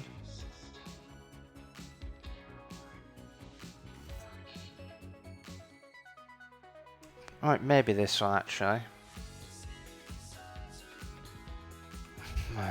Go away with all your pop-ups. So yeah. I might try this because this does have proper support for the Mac. I believe technical. Yeah, so it does have full Mac support, which the Sculpt does not. The downside is, and what is really fantastic about the Sculpt, is the numpad is separate. So you can have that off to the side. Whereas here it's built in. So it's a bit more out the way. But, I mean, the better software support. So I may try this if this Sculpt dies. I think I may have one more Sculpt. I may not actually.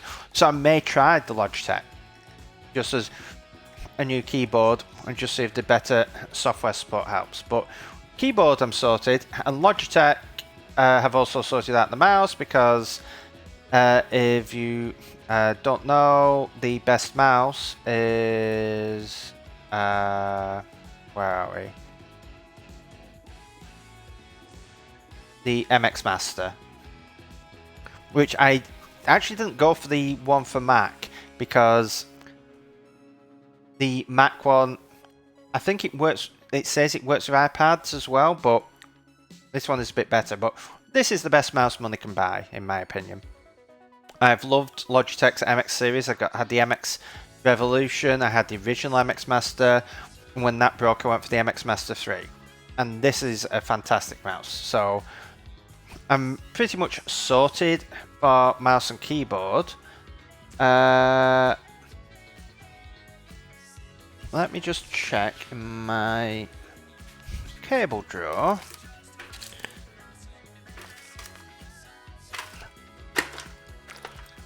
Yeah, so I have a small USB-C to A dongle that I can plug in. It's actually quite a nice little thing. I wonder if I can pull this. USB-C to A. Well, the other thing I think going for the I don't have the MX keys, but if I went for the Logitech keyboard, I could use one unifying receiver for both the mouse and the keyboard, so that reduces one position, that one USB-A requirement.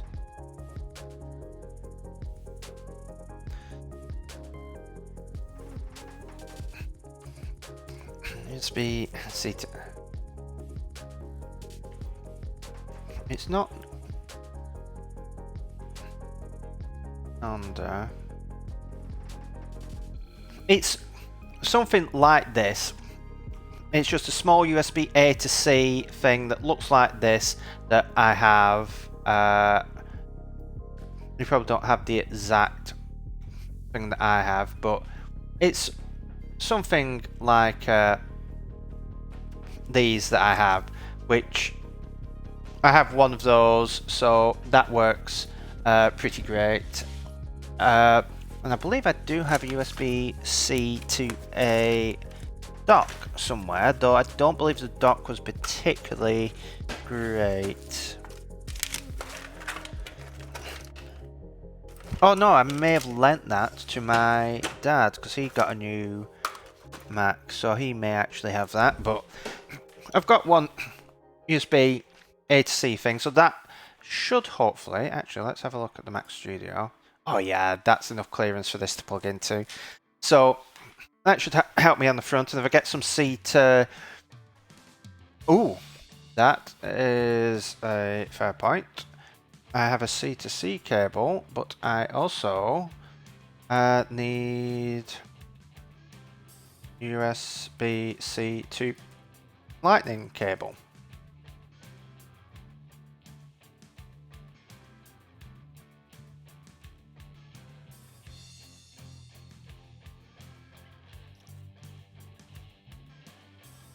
If I do need a USB-C to A dock, then I can either get that one back off my dad or get a new one. But I shouldn't really need it because if we go look at the ports,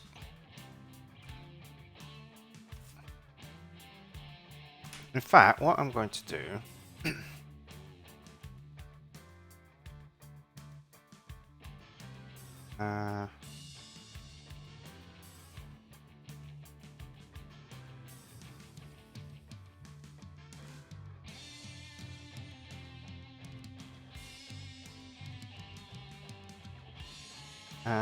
apple.com Mac Studio.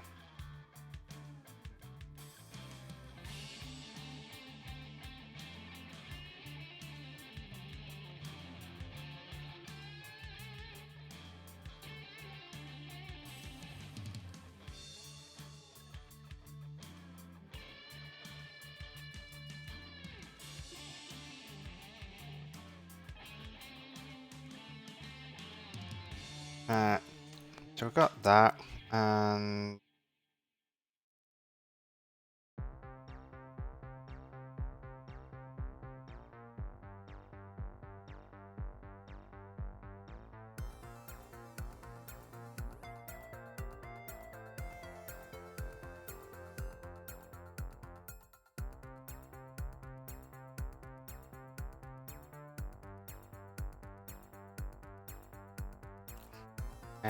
come on, undo. Right, so if I go to photos, just crop this down.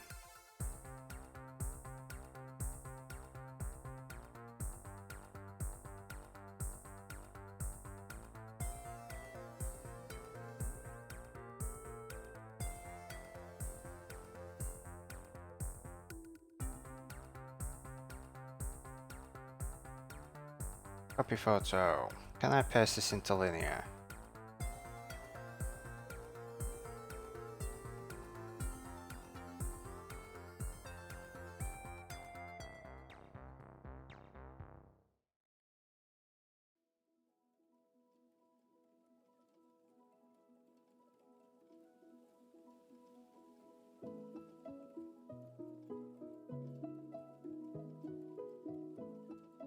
Okay.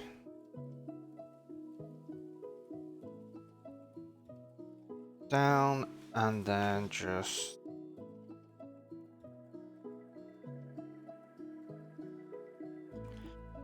some stuff.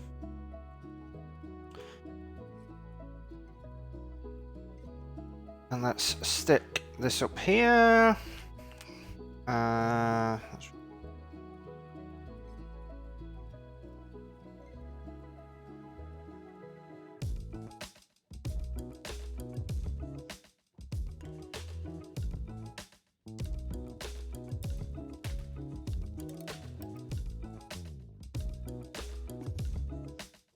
Just paint over this.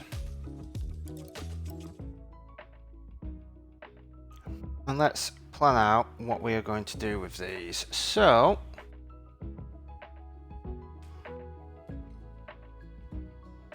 No, you're meant to actually show.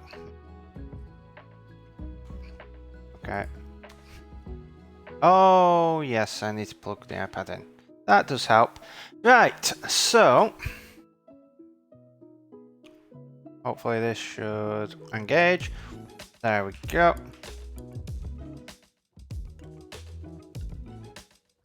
So let's plan out what all these ports are going to be doing. So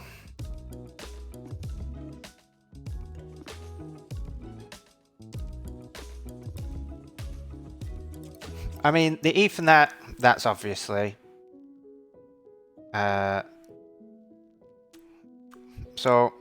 we're good on there. HDMI we're not going to use.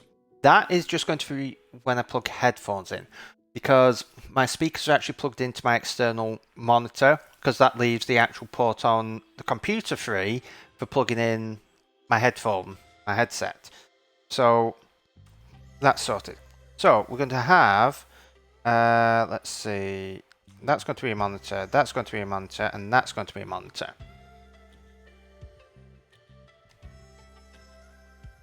So I have USB-C to DisplayPort cables at the moment, so I'm actually going to be 3 displays, because at the moment I'm 3 displays.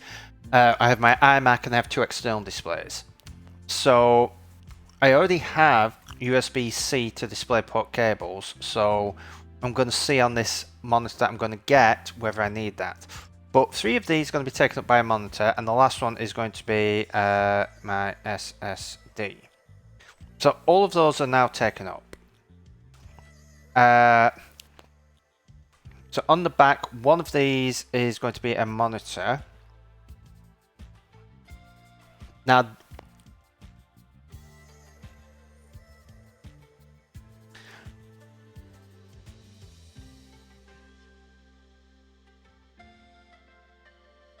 well, what I'm going to be doing with the monitor is going to be a 4K, but I'm going to be running it at scaled up to effectively be 5K, because I've had a lot of people recommend that to me, and now I've seen it on like the MacBook Pro running scaled up.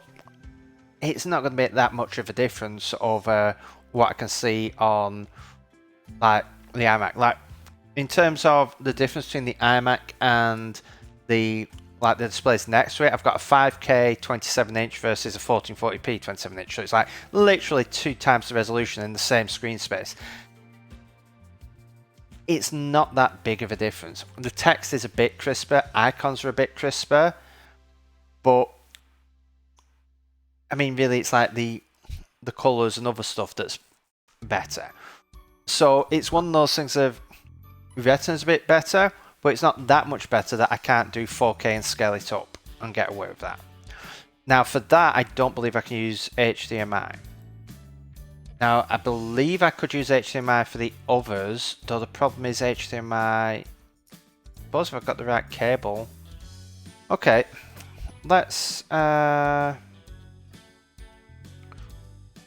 let's erase that.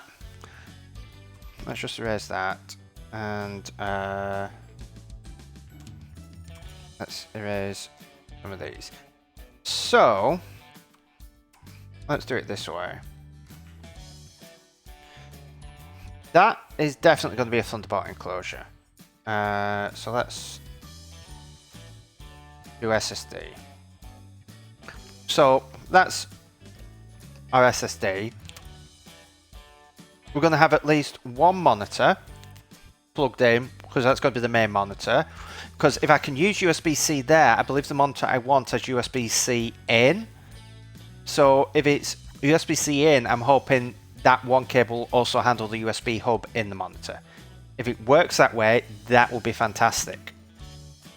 So, because that means that I may be able to free up a USB-A port if I can plug stuff in. So, SSD monitor. Now I'm going to need, if I need 3 monitors, I need at least one more plugged in USB-C to DisplayPort. Which leaves me a USB-C 3 here. So that is going to potentially be what we would do is we'd do in, let's do this green. Ooh, no, let's not do that green because you cannot see that at all. Let's do red. That shows up okay. So down the bottom, red, potentially for a monitor. And actually no, let's try color blue. That shows up okay. Okay, so we've got a monitor. Or a monitor here. We don't know which. So, monitor in one of those ports. The USB-A potentially needs a monitor plugged in so it can power that connect to the USB hub. The other one, what do I need the other one for? Possibly for the Stream Deck or for the MX for my mouse. Because the keyboard, that plugs in okay. The mouse may need it. Now the mouse can connect via Bluetooth, but the Logitech receiver is a lot better. I've just had a lot more success with the receiver plugged directly in. The Stream Deck again is a bit better if it's plugged directly in rather than through a hub, but we may be able to get around that. So if I can eliminate the monitor by using one for USB-C, that frees up one of these USB-As for that. Now at the front, one of these is just going to be for charging. So we can actually charge. This we don't care about because I never use an SSD. Oh, hi English Refugee, welcome to the stream. So you've got two Dell U27 20Q 4K monitors to a Mac Mini. One HDMI and the other USB-C. Are you running them at 4K or are you running them scaled up resolution? So it's like effectively a 5K resolution. It's just running on the 4K display, because that's what I've had a lot of people recommend to me. Get a 27 or 28 inch 4K display, but like run it in scaled mode, so effectively you got the same usable area as a 5K display. And a lot of people have said that that looks perfectly fine to them and they can hardly tell the difference between the two.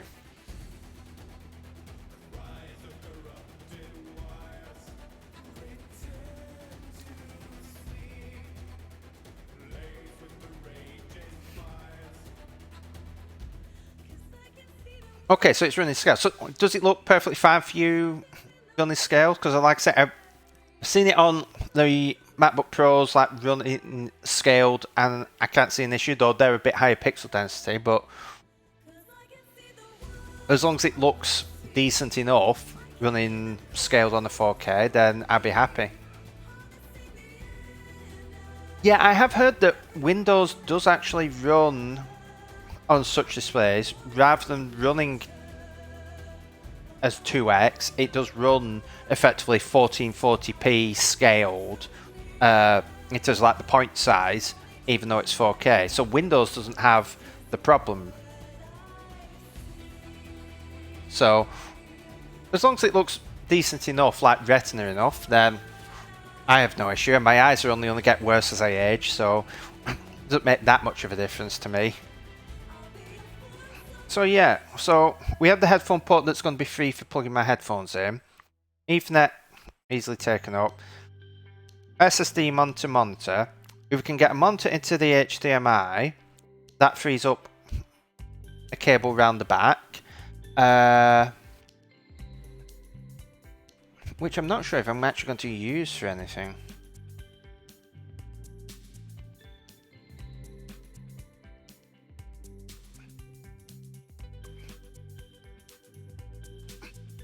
Because this is the question, I may not actually use that port, that Thunderbolt port for anything. So it may be a case of, because I already have the USB-C to DisplayPort cables for these two other monitors, it may be worth just using that anyway, rather than the HDMI. And then if I ever find a need for it, I know I can just swap one over to HDMI. So that should that it's an option open to me. So one of the front ones is going to be for charging stuff. I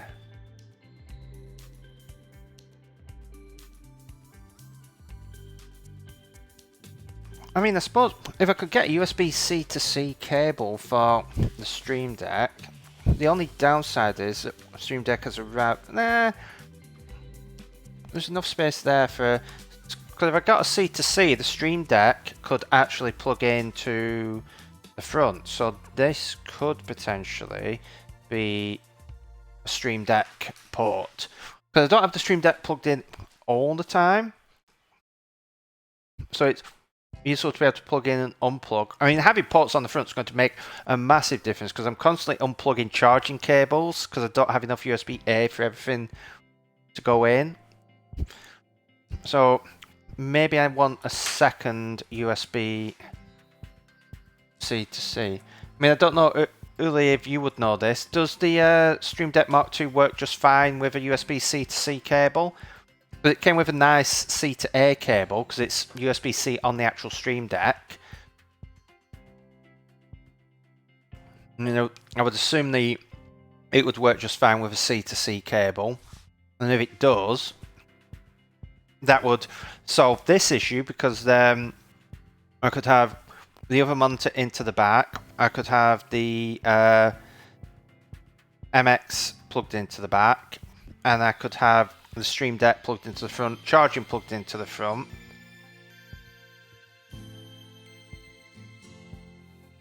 Yeah, so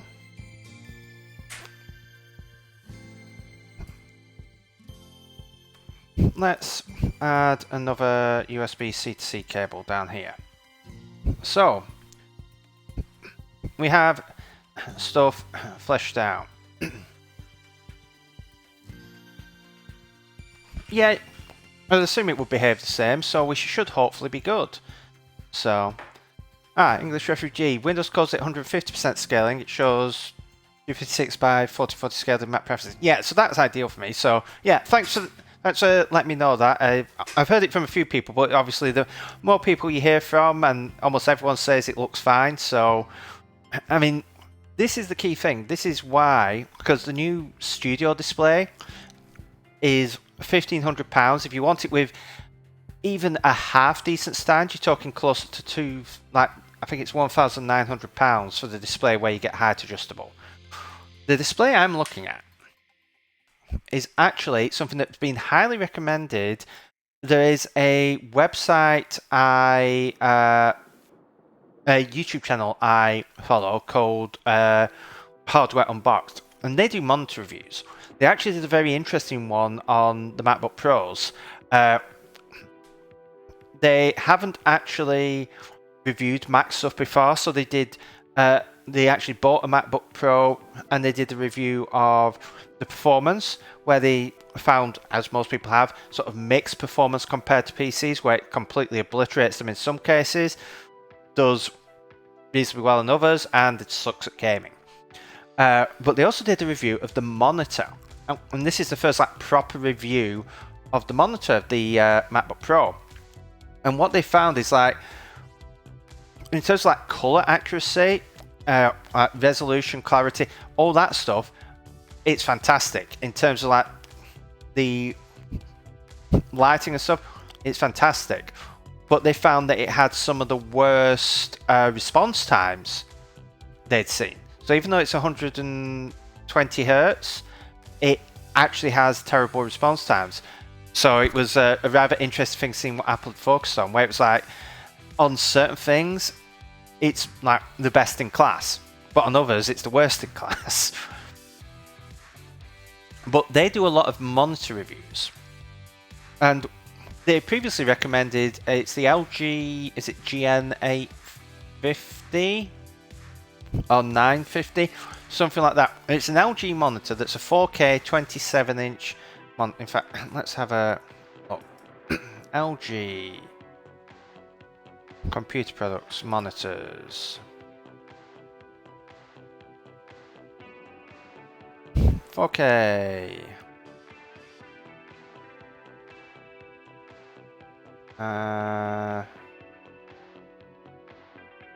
Now, no, it is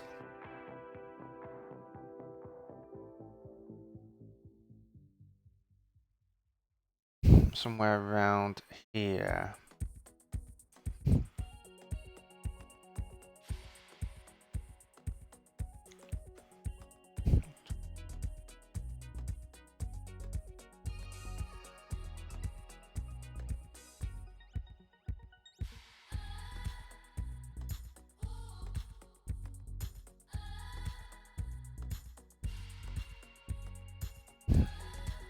Oh, I remember back where it had all sorts of tricks to get things working in terms of the colours and everything.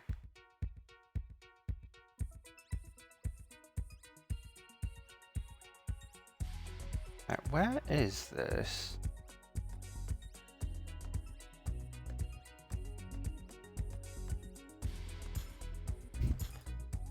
The 27-inch. Oh. What was that? So LG 27 GP 950.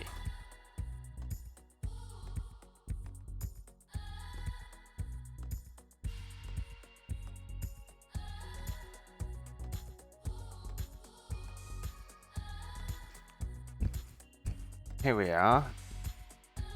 So £800. I don't believe it's the. I believe it was the GN 850 that was reviewed, and then they did the 950, which was refresh, and this needs to be a refresh of the refresh. But this monitor was the highly recommended one. This is what people. Oh, my iPad is still on the screen, and my Stream Deck thing is broken. So I will fix that. So this monitor is what was highly recommended before. That is until they got this monitor. Now, this monitor does not have the same color accuracy as the LG. It does full sRGB. I don't think it's as good at P3 as the LG. However, in every other way, they reckon it is as good, if not better. It's a 28-inch 4K display, and if I search for Gigabyte M28U, Coppice.co.uk, reject all. £660 for a 144 Hz 4K 28-inch display. I've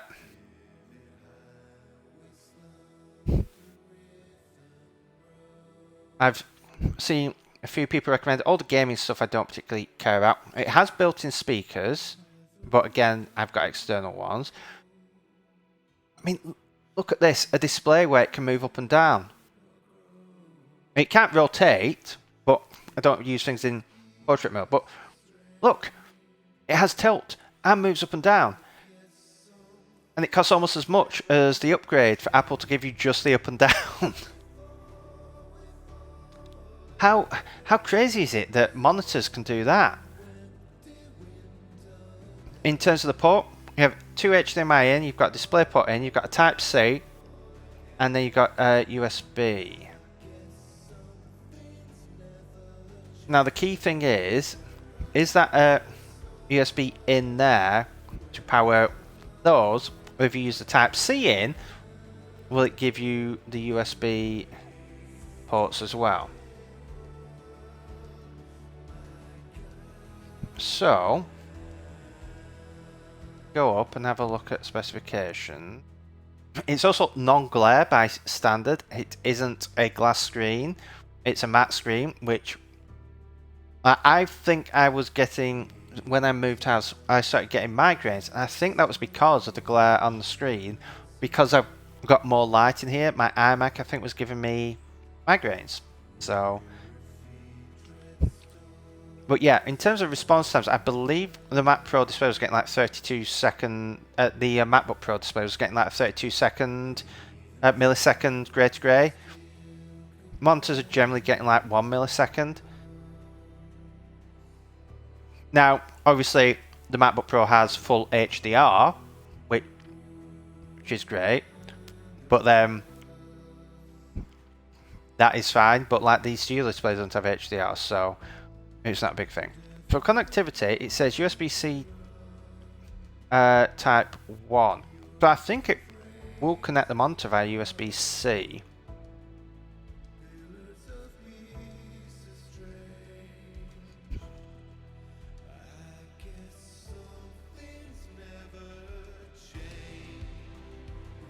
Wonder if there is a support that explain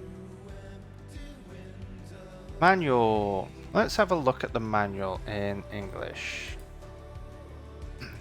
Let's do some browsing and see if it will give us regulatory information. Do not care.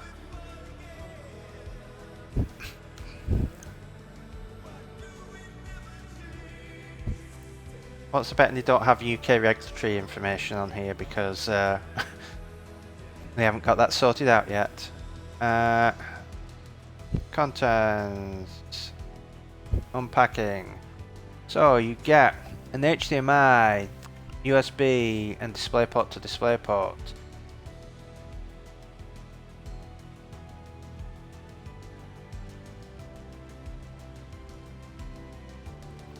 It lists the USB-C. If I go back,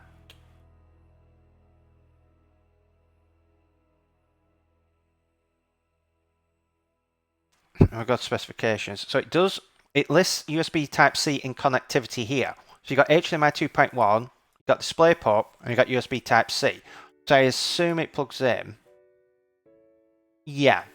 So it's got 3 times USB 3. So it doesn't mention the Type B, it just mentions the Type A. And on my other display, I've got a Type A to B that goes in that powers USB ports. But the question is I think USB-C is an input, so it may actually work. So that is what I'm looking for on here. Let's just scale this down one size. So that's the USB upstream port.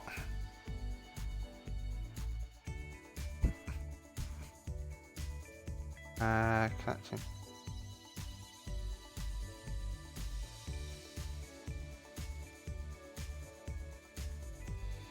So that's just about plugging cables in.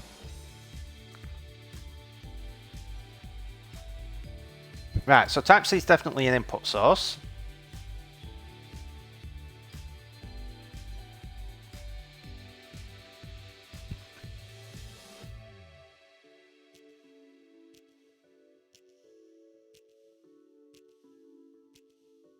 Switch the input source that has been assigned to USB-C, a Type-C connect. So this does have a KVM. I wonder if that is actually...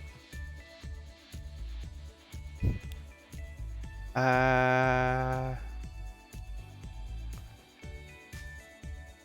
the key features, because it talks about world's first KVM gaming monitor. I wonder if the KVM is because it can use the switch between the Type C and the Type B for what is controlling the Type A. Let's just mute that. With Type C KVM.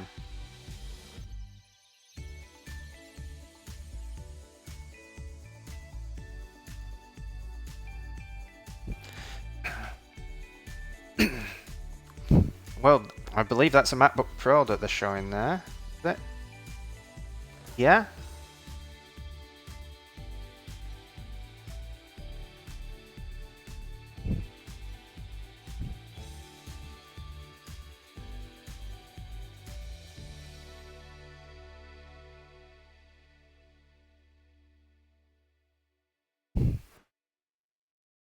What was that they were showing on the back? Mobile devices. Oh, that's just USB-C in there. So, control 2 devices, one set keyboard.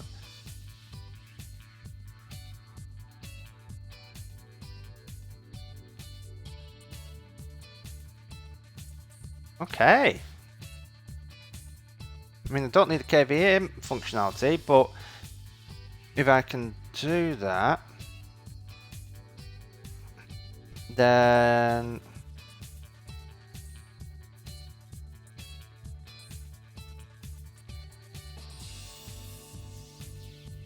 okay, so the button on the back will switch between. Oh, and you can also set it. You know what? This monitor's even better than I expected it to be.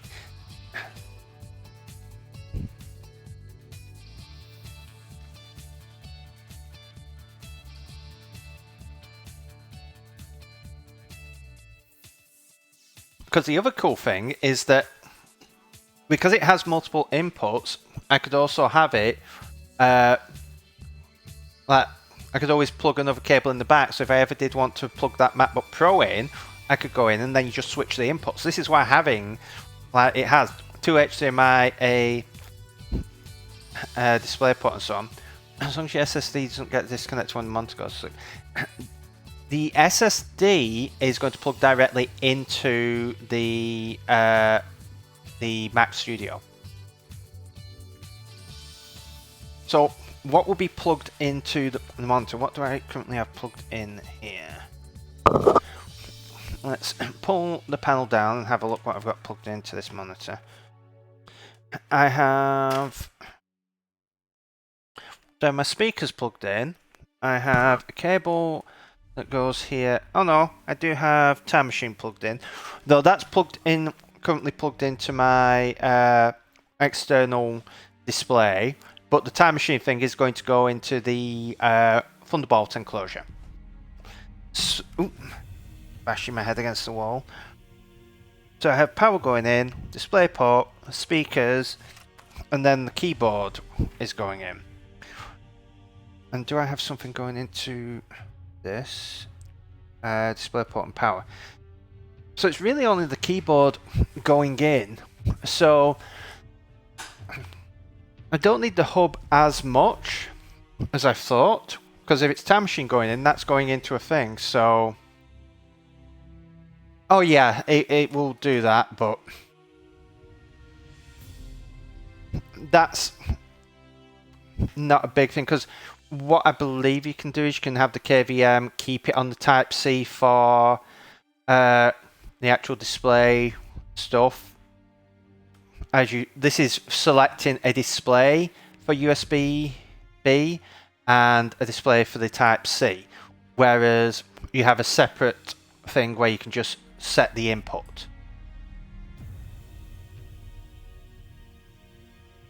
But yeah, so that's great, because in fact what I'm going to do is go into Stream Deck and figure out why this isn't working. Oh, that's why it's not working, because it's a toggle. So that needs to activate. That needs to activate. Okay. Main screen. Cover. Main screen. Sweet. Okay, so if we bring this up again, we actually get a lot more clarity here. So let's rub that out. Let's rub some of these out. So we do not need our, in fact, get rid of all that. We don't need one of the Type A's for the monitor. So we need one for the mouse. So one is for the MX, and the other, I mean, the Stream Deck plugs into the front. The other one doesn't need the monitor. Technically, the other could be for the keyboard, and therefore I don't need the.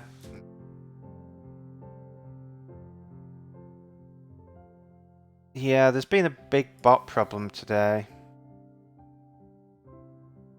I was watching another stream, and their mods they got like a bunch of follower bots, where just bots following, and they had to ban 35 new followers because they were all bots. It was a thing. So on the back we have an SSD plugged in, we have a monitor plugged in, We have our MX master plugged in to one of the USB A's. The keyboard could be plugged into that, or could be plugged into the display. If it's plugged into the display, that leaves an A3 there, and that's going to be a bit more accessible than the one on the monitor. So we could just leave that one free. We've got one for plugging in like iPad and stuff. Oh, sorry, yeah. Oh, is it still not working? Right, why is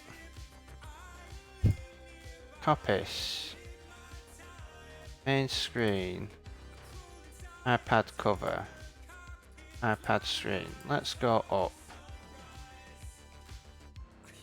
Oh!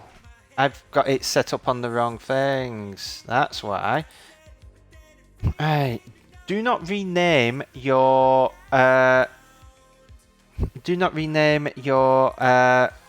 collection in OBS, because it messes up everything with your Stream Deck. You live and learn. Or anywhere you live.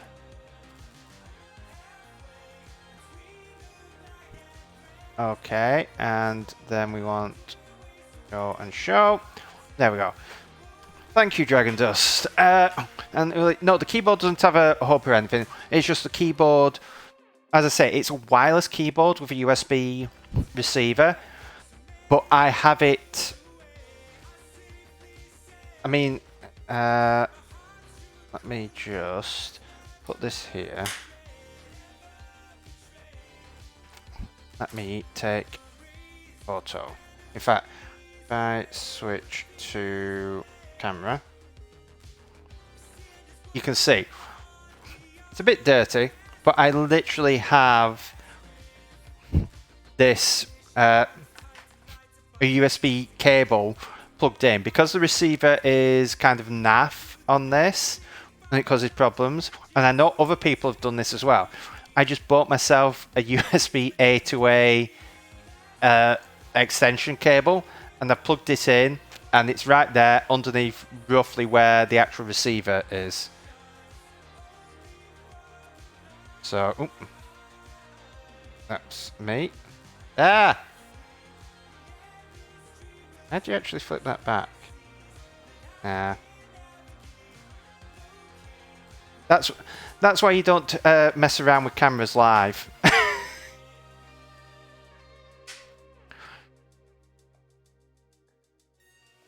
So, we have... Oh, I don't hide who I am. My photos on all my Twitter and stuff like that.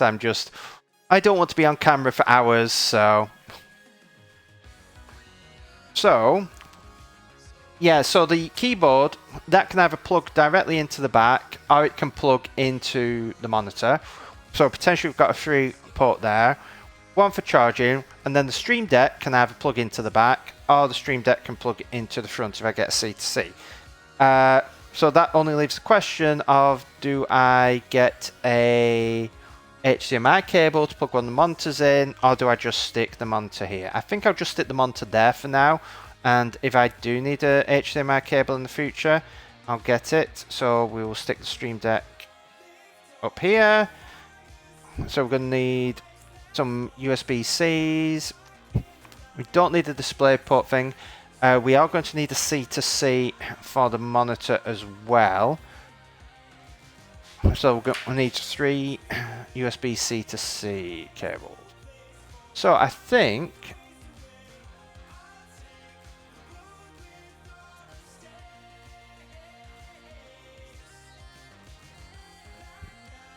Oh, thanks. Yeah, I grew the beard quite a while ago. Partly because I just got lazy with like properly shaving. It's just a lot easier to trim the beard. So I just let that grow. So I think this is everything that we are going to need. Let's see if I can... Yeah. Oh, I can do this. I can decrease the font size here.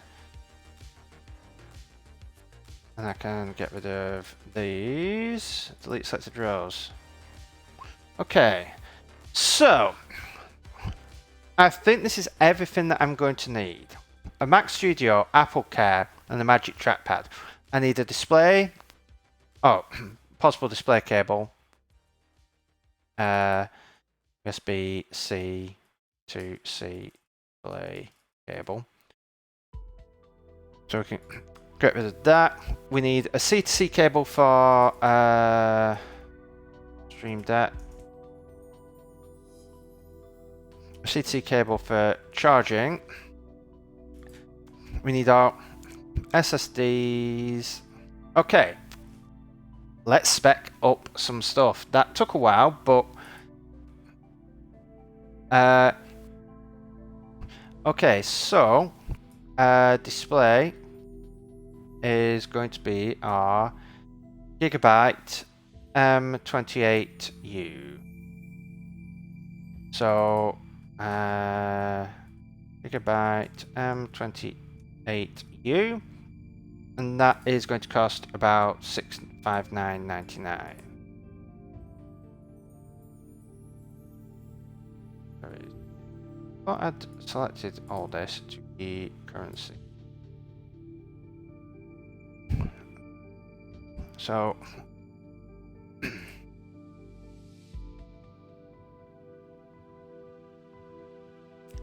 it's also, for a gaming monitor, not that bad looking a monitor as well. Like, the LG one has a bunch of RGB on it.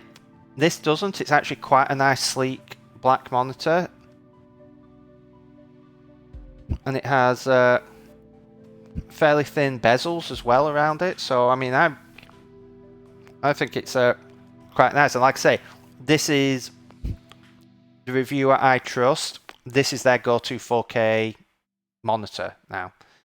And I believe macOS, you can actually set it. It won't be ProMotion, so it won't actually scale the frame rate. But I believe because it is a high refresh rate monitor, you can set it to a fixed high refresh rate in macOS. So it should actually be able to run at like 120 Hz.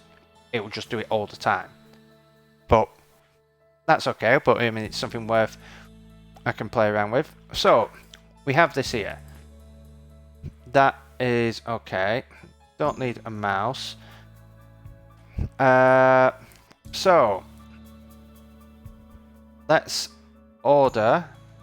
Well, we're not going to order, but we're going to spec up our Mac Studio. So I'm going to go for the 20 core. I'm not actually going to order this until reviews come out. The reason is I just want to double check that the M1 Ultra does make a difference to compiling. It should do. Like, I would be incredibly surprised if it doesn't, because I mean, I have a 16 core, an 8 core 16 thread processor at the moment, so I'd assume it would go from 10 to 20 cores just fine. And the thing is, compilation generally scales pretty well with core count. And the other things I will be doing is all the streaming stuff I'm doing now, video encoding, well, it's going to do ridiculously well either way. and then eventually I may get into some 3D stuff at some point, but I don't think it's going to hurt. It's going to future-proof me.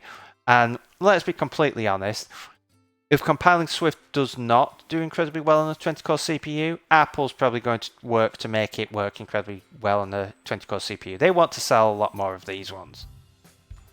Memory, initially, I was only going to go for 32 gigs of memory. My iMac has 40 gigs, and that's technically more than I need, except when I'm running a few virtual machines. So it's like, well, this iMac I'm going to keep, and it's going to be my Intel machine, but it's also going to be running like virtual machines and stuff for older OS versions and everything. So I only need 32. Well, the thing is, you get 64 gigs anyway, so you don't have that upgrade cost.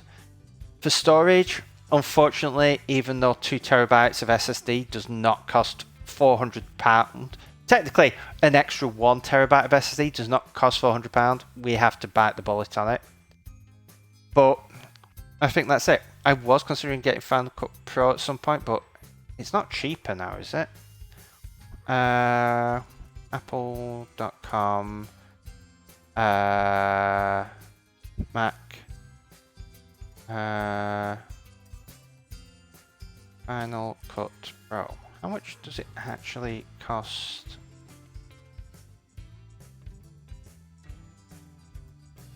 Oh, sorry, it's $249 either way. So, and all you get in the box is the power lead and the Mac Studio itself.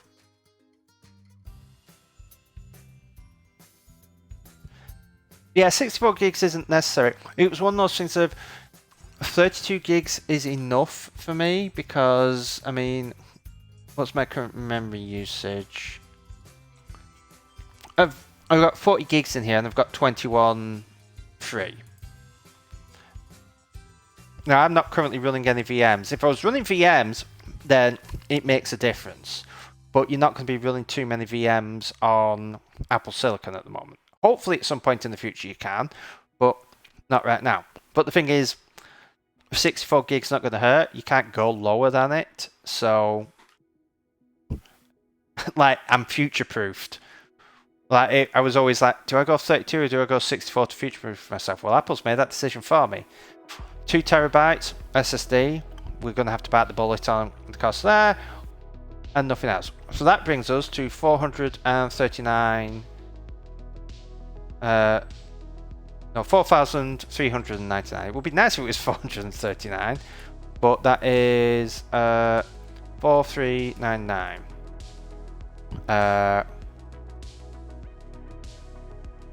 Now we just need to click continue. Do you want the Apple Studio display? Absolutely not. But what? Oh, that's Apple Care for that. So we have to add to bag to see Apple Care. So an Apple Care, 149. Can you not get the monthly Apple Care on Macs?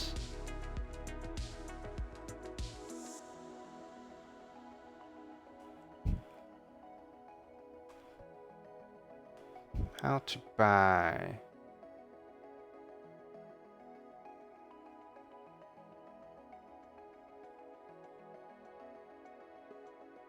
Well, for information on how to renew this, but the Apple Care cover that will be renewed annually. Days after. Okay, so you can renew it afterwards. That's okay. But I think something like this, because I will be doing it for. If I'm buying this, this is going to be my machine. I mean, we're in 2022 now. This is going to be my machine until like 2026, 2027. This is going to be a 4 or 5 year machine. So I think being able to get the 3 years Apple Care and then be able to get more afterwards, that's worth the money.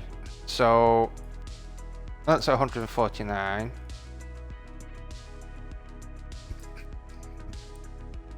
Magic Trackpad is 149 again. And that's all we're getting from Apple, because I'm not paying Apple prices for USB cables. You can get those cheaper from elsewhere. So let's go to... right, let's have a look. Someone recommended me, yeah. So in terms of the enclosure... Oh, actually, we may need to get another USB-C to C cable for the enclosure, because I'm not sure if it will come with one. But someone recommended me, for the enclosure, the OWC Mercury. And I know OWC, some people recommended me that. I knew they were fairly good, but they were recommended this. They said that it's a fairly basic enclosure. The only downside is the fan can be a bit loud, but you can actually replace that. There is monthly Apple Care, Uli, for... I believe you can get it for like iPads and iPhones and stuff like that. You can pay monthly, but I don't think you can get it monthly for Mac by the looks of things, but you can renew it at the end of the 3 years. That's the new thing, that it isn't a case of you get 3 years and then you're done. You can actually pay to extend it. And it sounds like it's an annual renewal thing. So that is worth the money. But yeah, for the actual enclosure, I was recommended this. They said that the fan can be a bit loud if you just got SSDs in, but it's something where they said it's just a standard.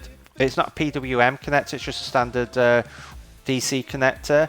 But they recommended if you get like a Noctua fan and you get some like low noise cable so that it runs it at a lower speed. Apparently this is easy enough to actually replace, so that might be something that I try if it does become a bit loud. I mean, if I get a long enough cable, I might be able to just sit it rather than on my desk. Oh no, because I've got a sit-stand desk, I would not want to do that. But yeah, this is what I've been recommended. So that's £204.99.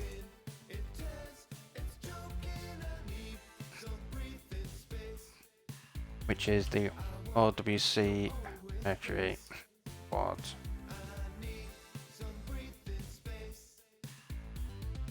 Get that from here. Now if you're buying stuff from here, let's have a look what the prices are on cables and stuff. So USB-C.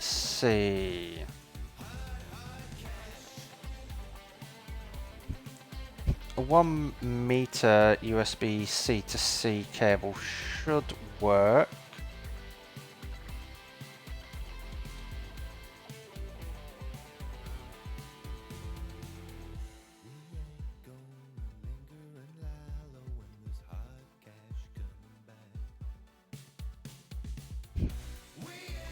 Ooh, just 53 quid for USB-C to Lightning cable? No, thank you. Peripherals. Let's have a look at these USB-C.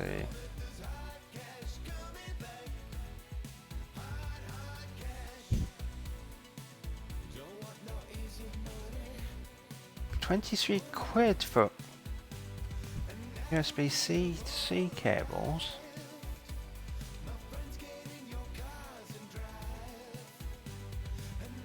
I can't believe I'm actually going to be looking at Apple and seeing how much the cables cost. Accessories. Drop power and cables. Oh.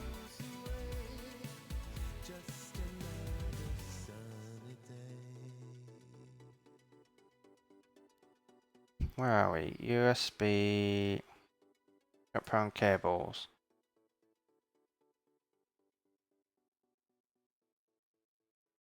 That's 29. Oh, 9.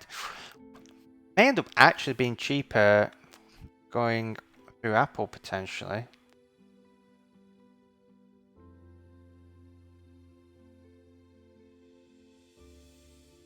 So Lightning, USB-C to Lightning is £19.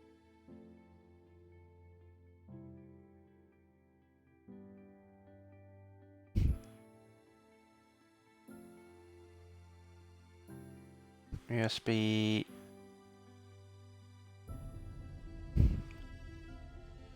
So those are charge cables.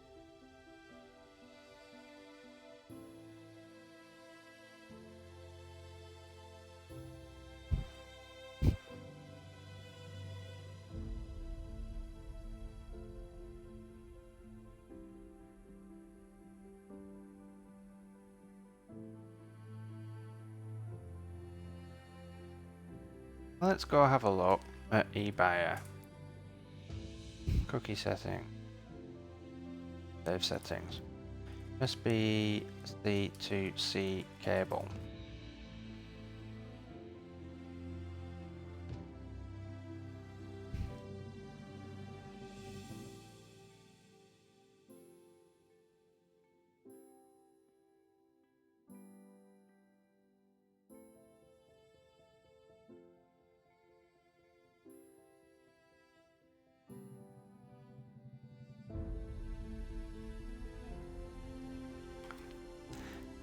So a Thunderbolt cable is 40 quid, but USB-C to C is a lot cheaper. So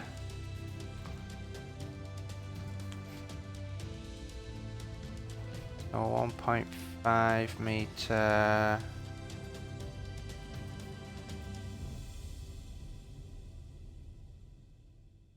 I mean 1 meter for that. So if we say roughly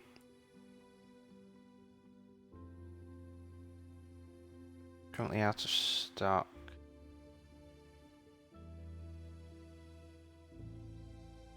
I mean, they've bought enough StarTech stuff, so StarTech, well that's 3 meter, USB-C to C, that's 0.5 meter.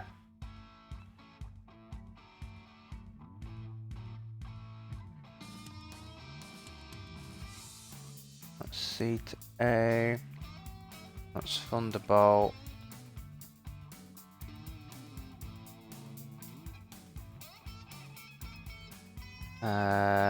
C to mini USB. I typed C to C. Why can't you just show me USB-C to C? USB cables and accessories. USB cables.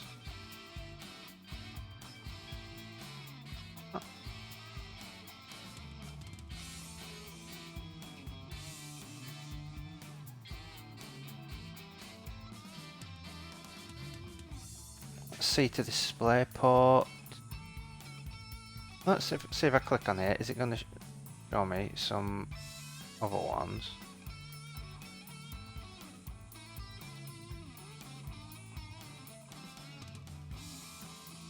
Right. USB-C 1 meter.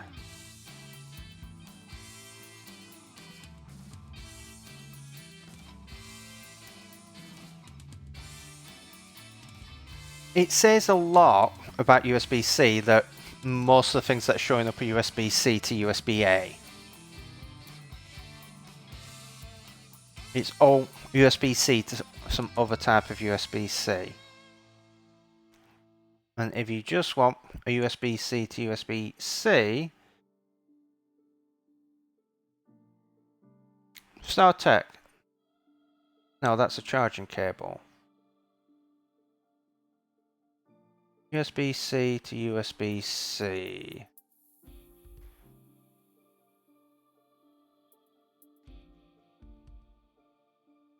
Data transfer rates up to 10 gigabits per second. Compatible with USB-C laptop. Okay. £17. How much are they from Apple? See, they're just charging cables and they're 19.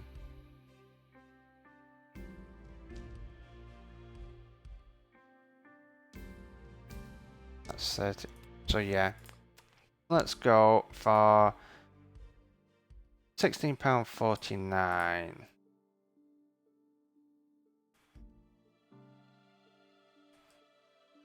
Actually, probably only need that for there because I could probably get away with 0.5 meter. £11.44. I could probably get away with. Let's just get the 1 meter just to be safe. USB-C to Lightning, I think I saw was something like £19.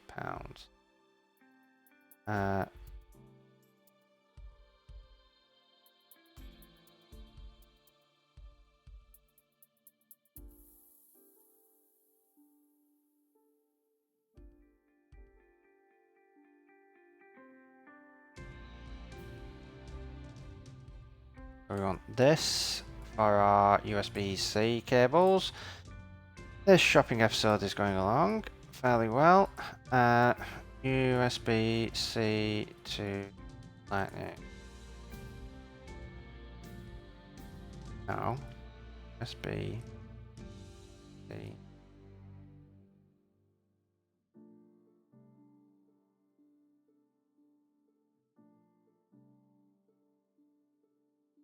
Let's just get the Apple one. £19.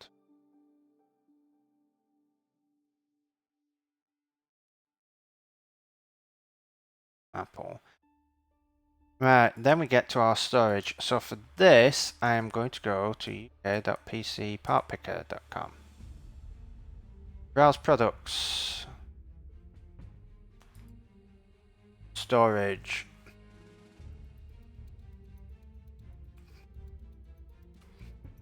.5-inch SSD. Capacity. You want. Go. 2 terabytes.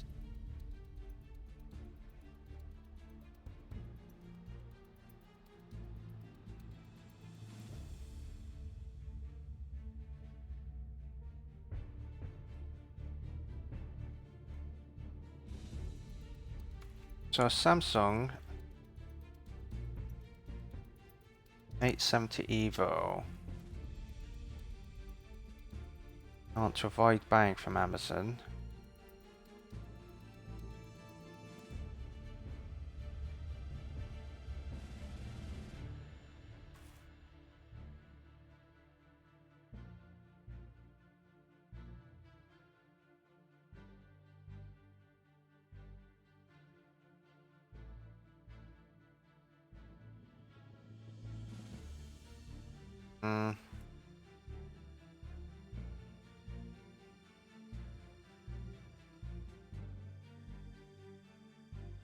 I'll just the Western Digital WD Blue, which is what my 1 terabyte drives are at the moment. So let's say £188.47.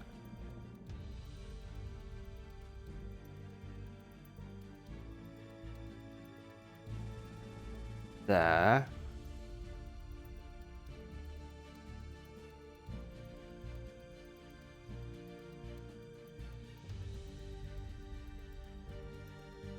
So, can you buy a... And then... This is where things could get very expensive.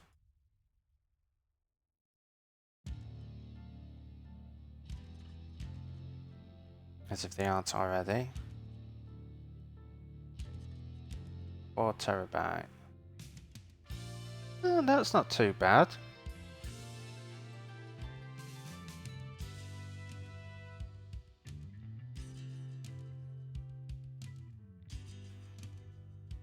Western Digital Blue.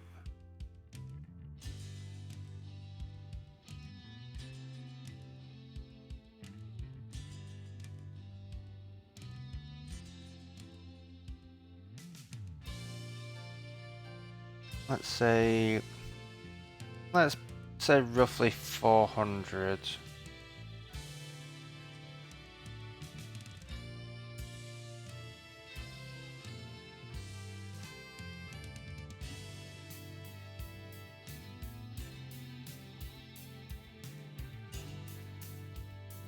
Do that. That's what I want to copy.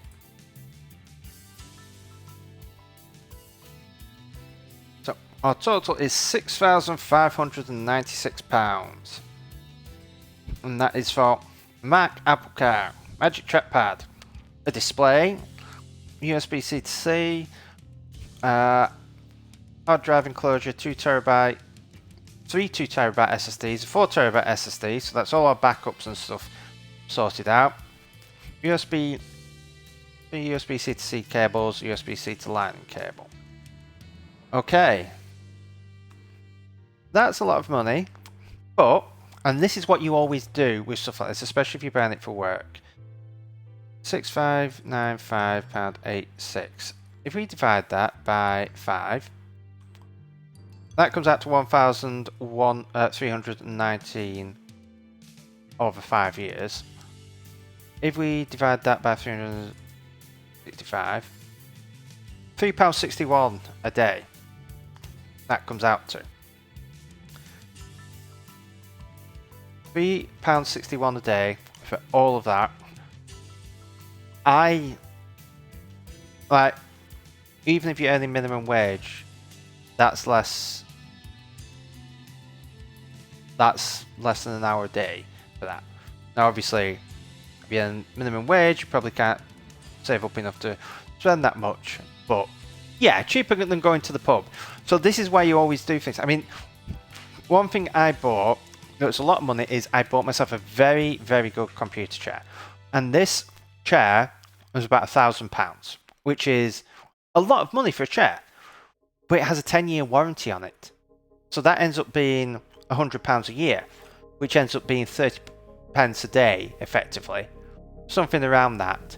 Now 30 pence a day to have a good quality chair when you are sat in it a lot of the day working, that is a business expense that you can easily justify. And it's one of the best expenses you do justify. You get yourself a good chair, you get yourself a good keyboard and mouse. They are your interface to your work environment. So yeah, so I'm not going to buy that. I'm going to wait until the Mac Studio comes out and I can see the reviews and see what people say about it. But this could very well be my new Mac setup. And I was expecting to have to wait until WWDC to get this, but I could be spending this much in the next 3 months. So I think that is everything that I need to do. And thankfully I do have this money available for me to buy this, because I've been preparing for this for a while. So I am excited. I am going to go from a very good Mac, but one that was ultimately a compromise, to a Mac that is about as close to what I was wanting as possible, and is easily going to be the most powerful Mac I can buy. In fact, what I was going to do is I was going to... Let's go to apple.com.uk. Let's go and have a look. Not at the Mac Studio. The Mac Pro. How much? I mean, we're already starting at $5,499. What can we get for $6,595 in terms of a Mac Pro?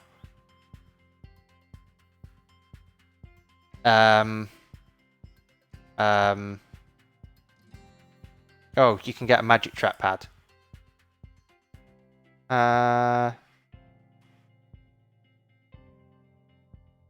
Yeah. Okay. You can get a 3.3 GHz 12 core as opposed to our 20 core, 32 gigs of RAM as opposed to 64 gigs. A Radeon Pro 5500. Oh, have they upgraded? Oh, they've upgraded the base. 512 gigs of SD rather than our 2 terabytes.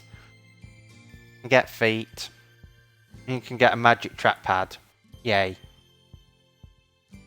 Now you do get upgradability, but you also get a far slower computer.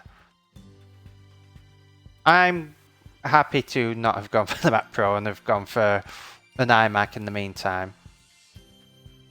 Especially as I can keep this. This is just going to go and sit behind me somewhere and work as my Intel machine, my backup machine. But yeah, so I am going to go and have some food and go for a quick walk and then be back in maybe an hour or two to do a stream where we're going to go through and work on Coppice. And for those who haven't been here before, Coppice is my indie app, which is what I'm going to be building on this, as well as the contract work that actually pays for all this.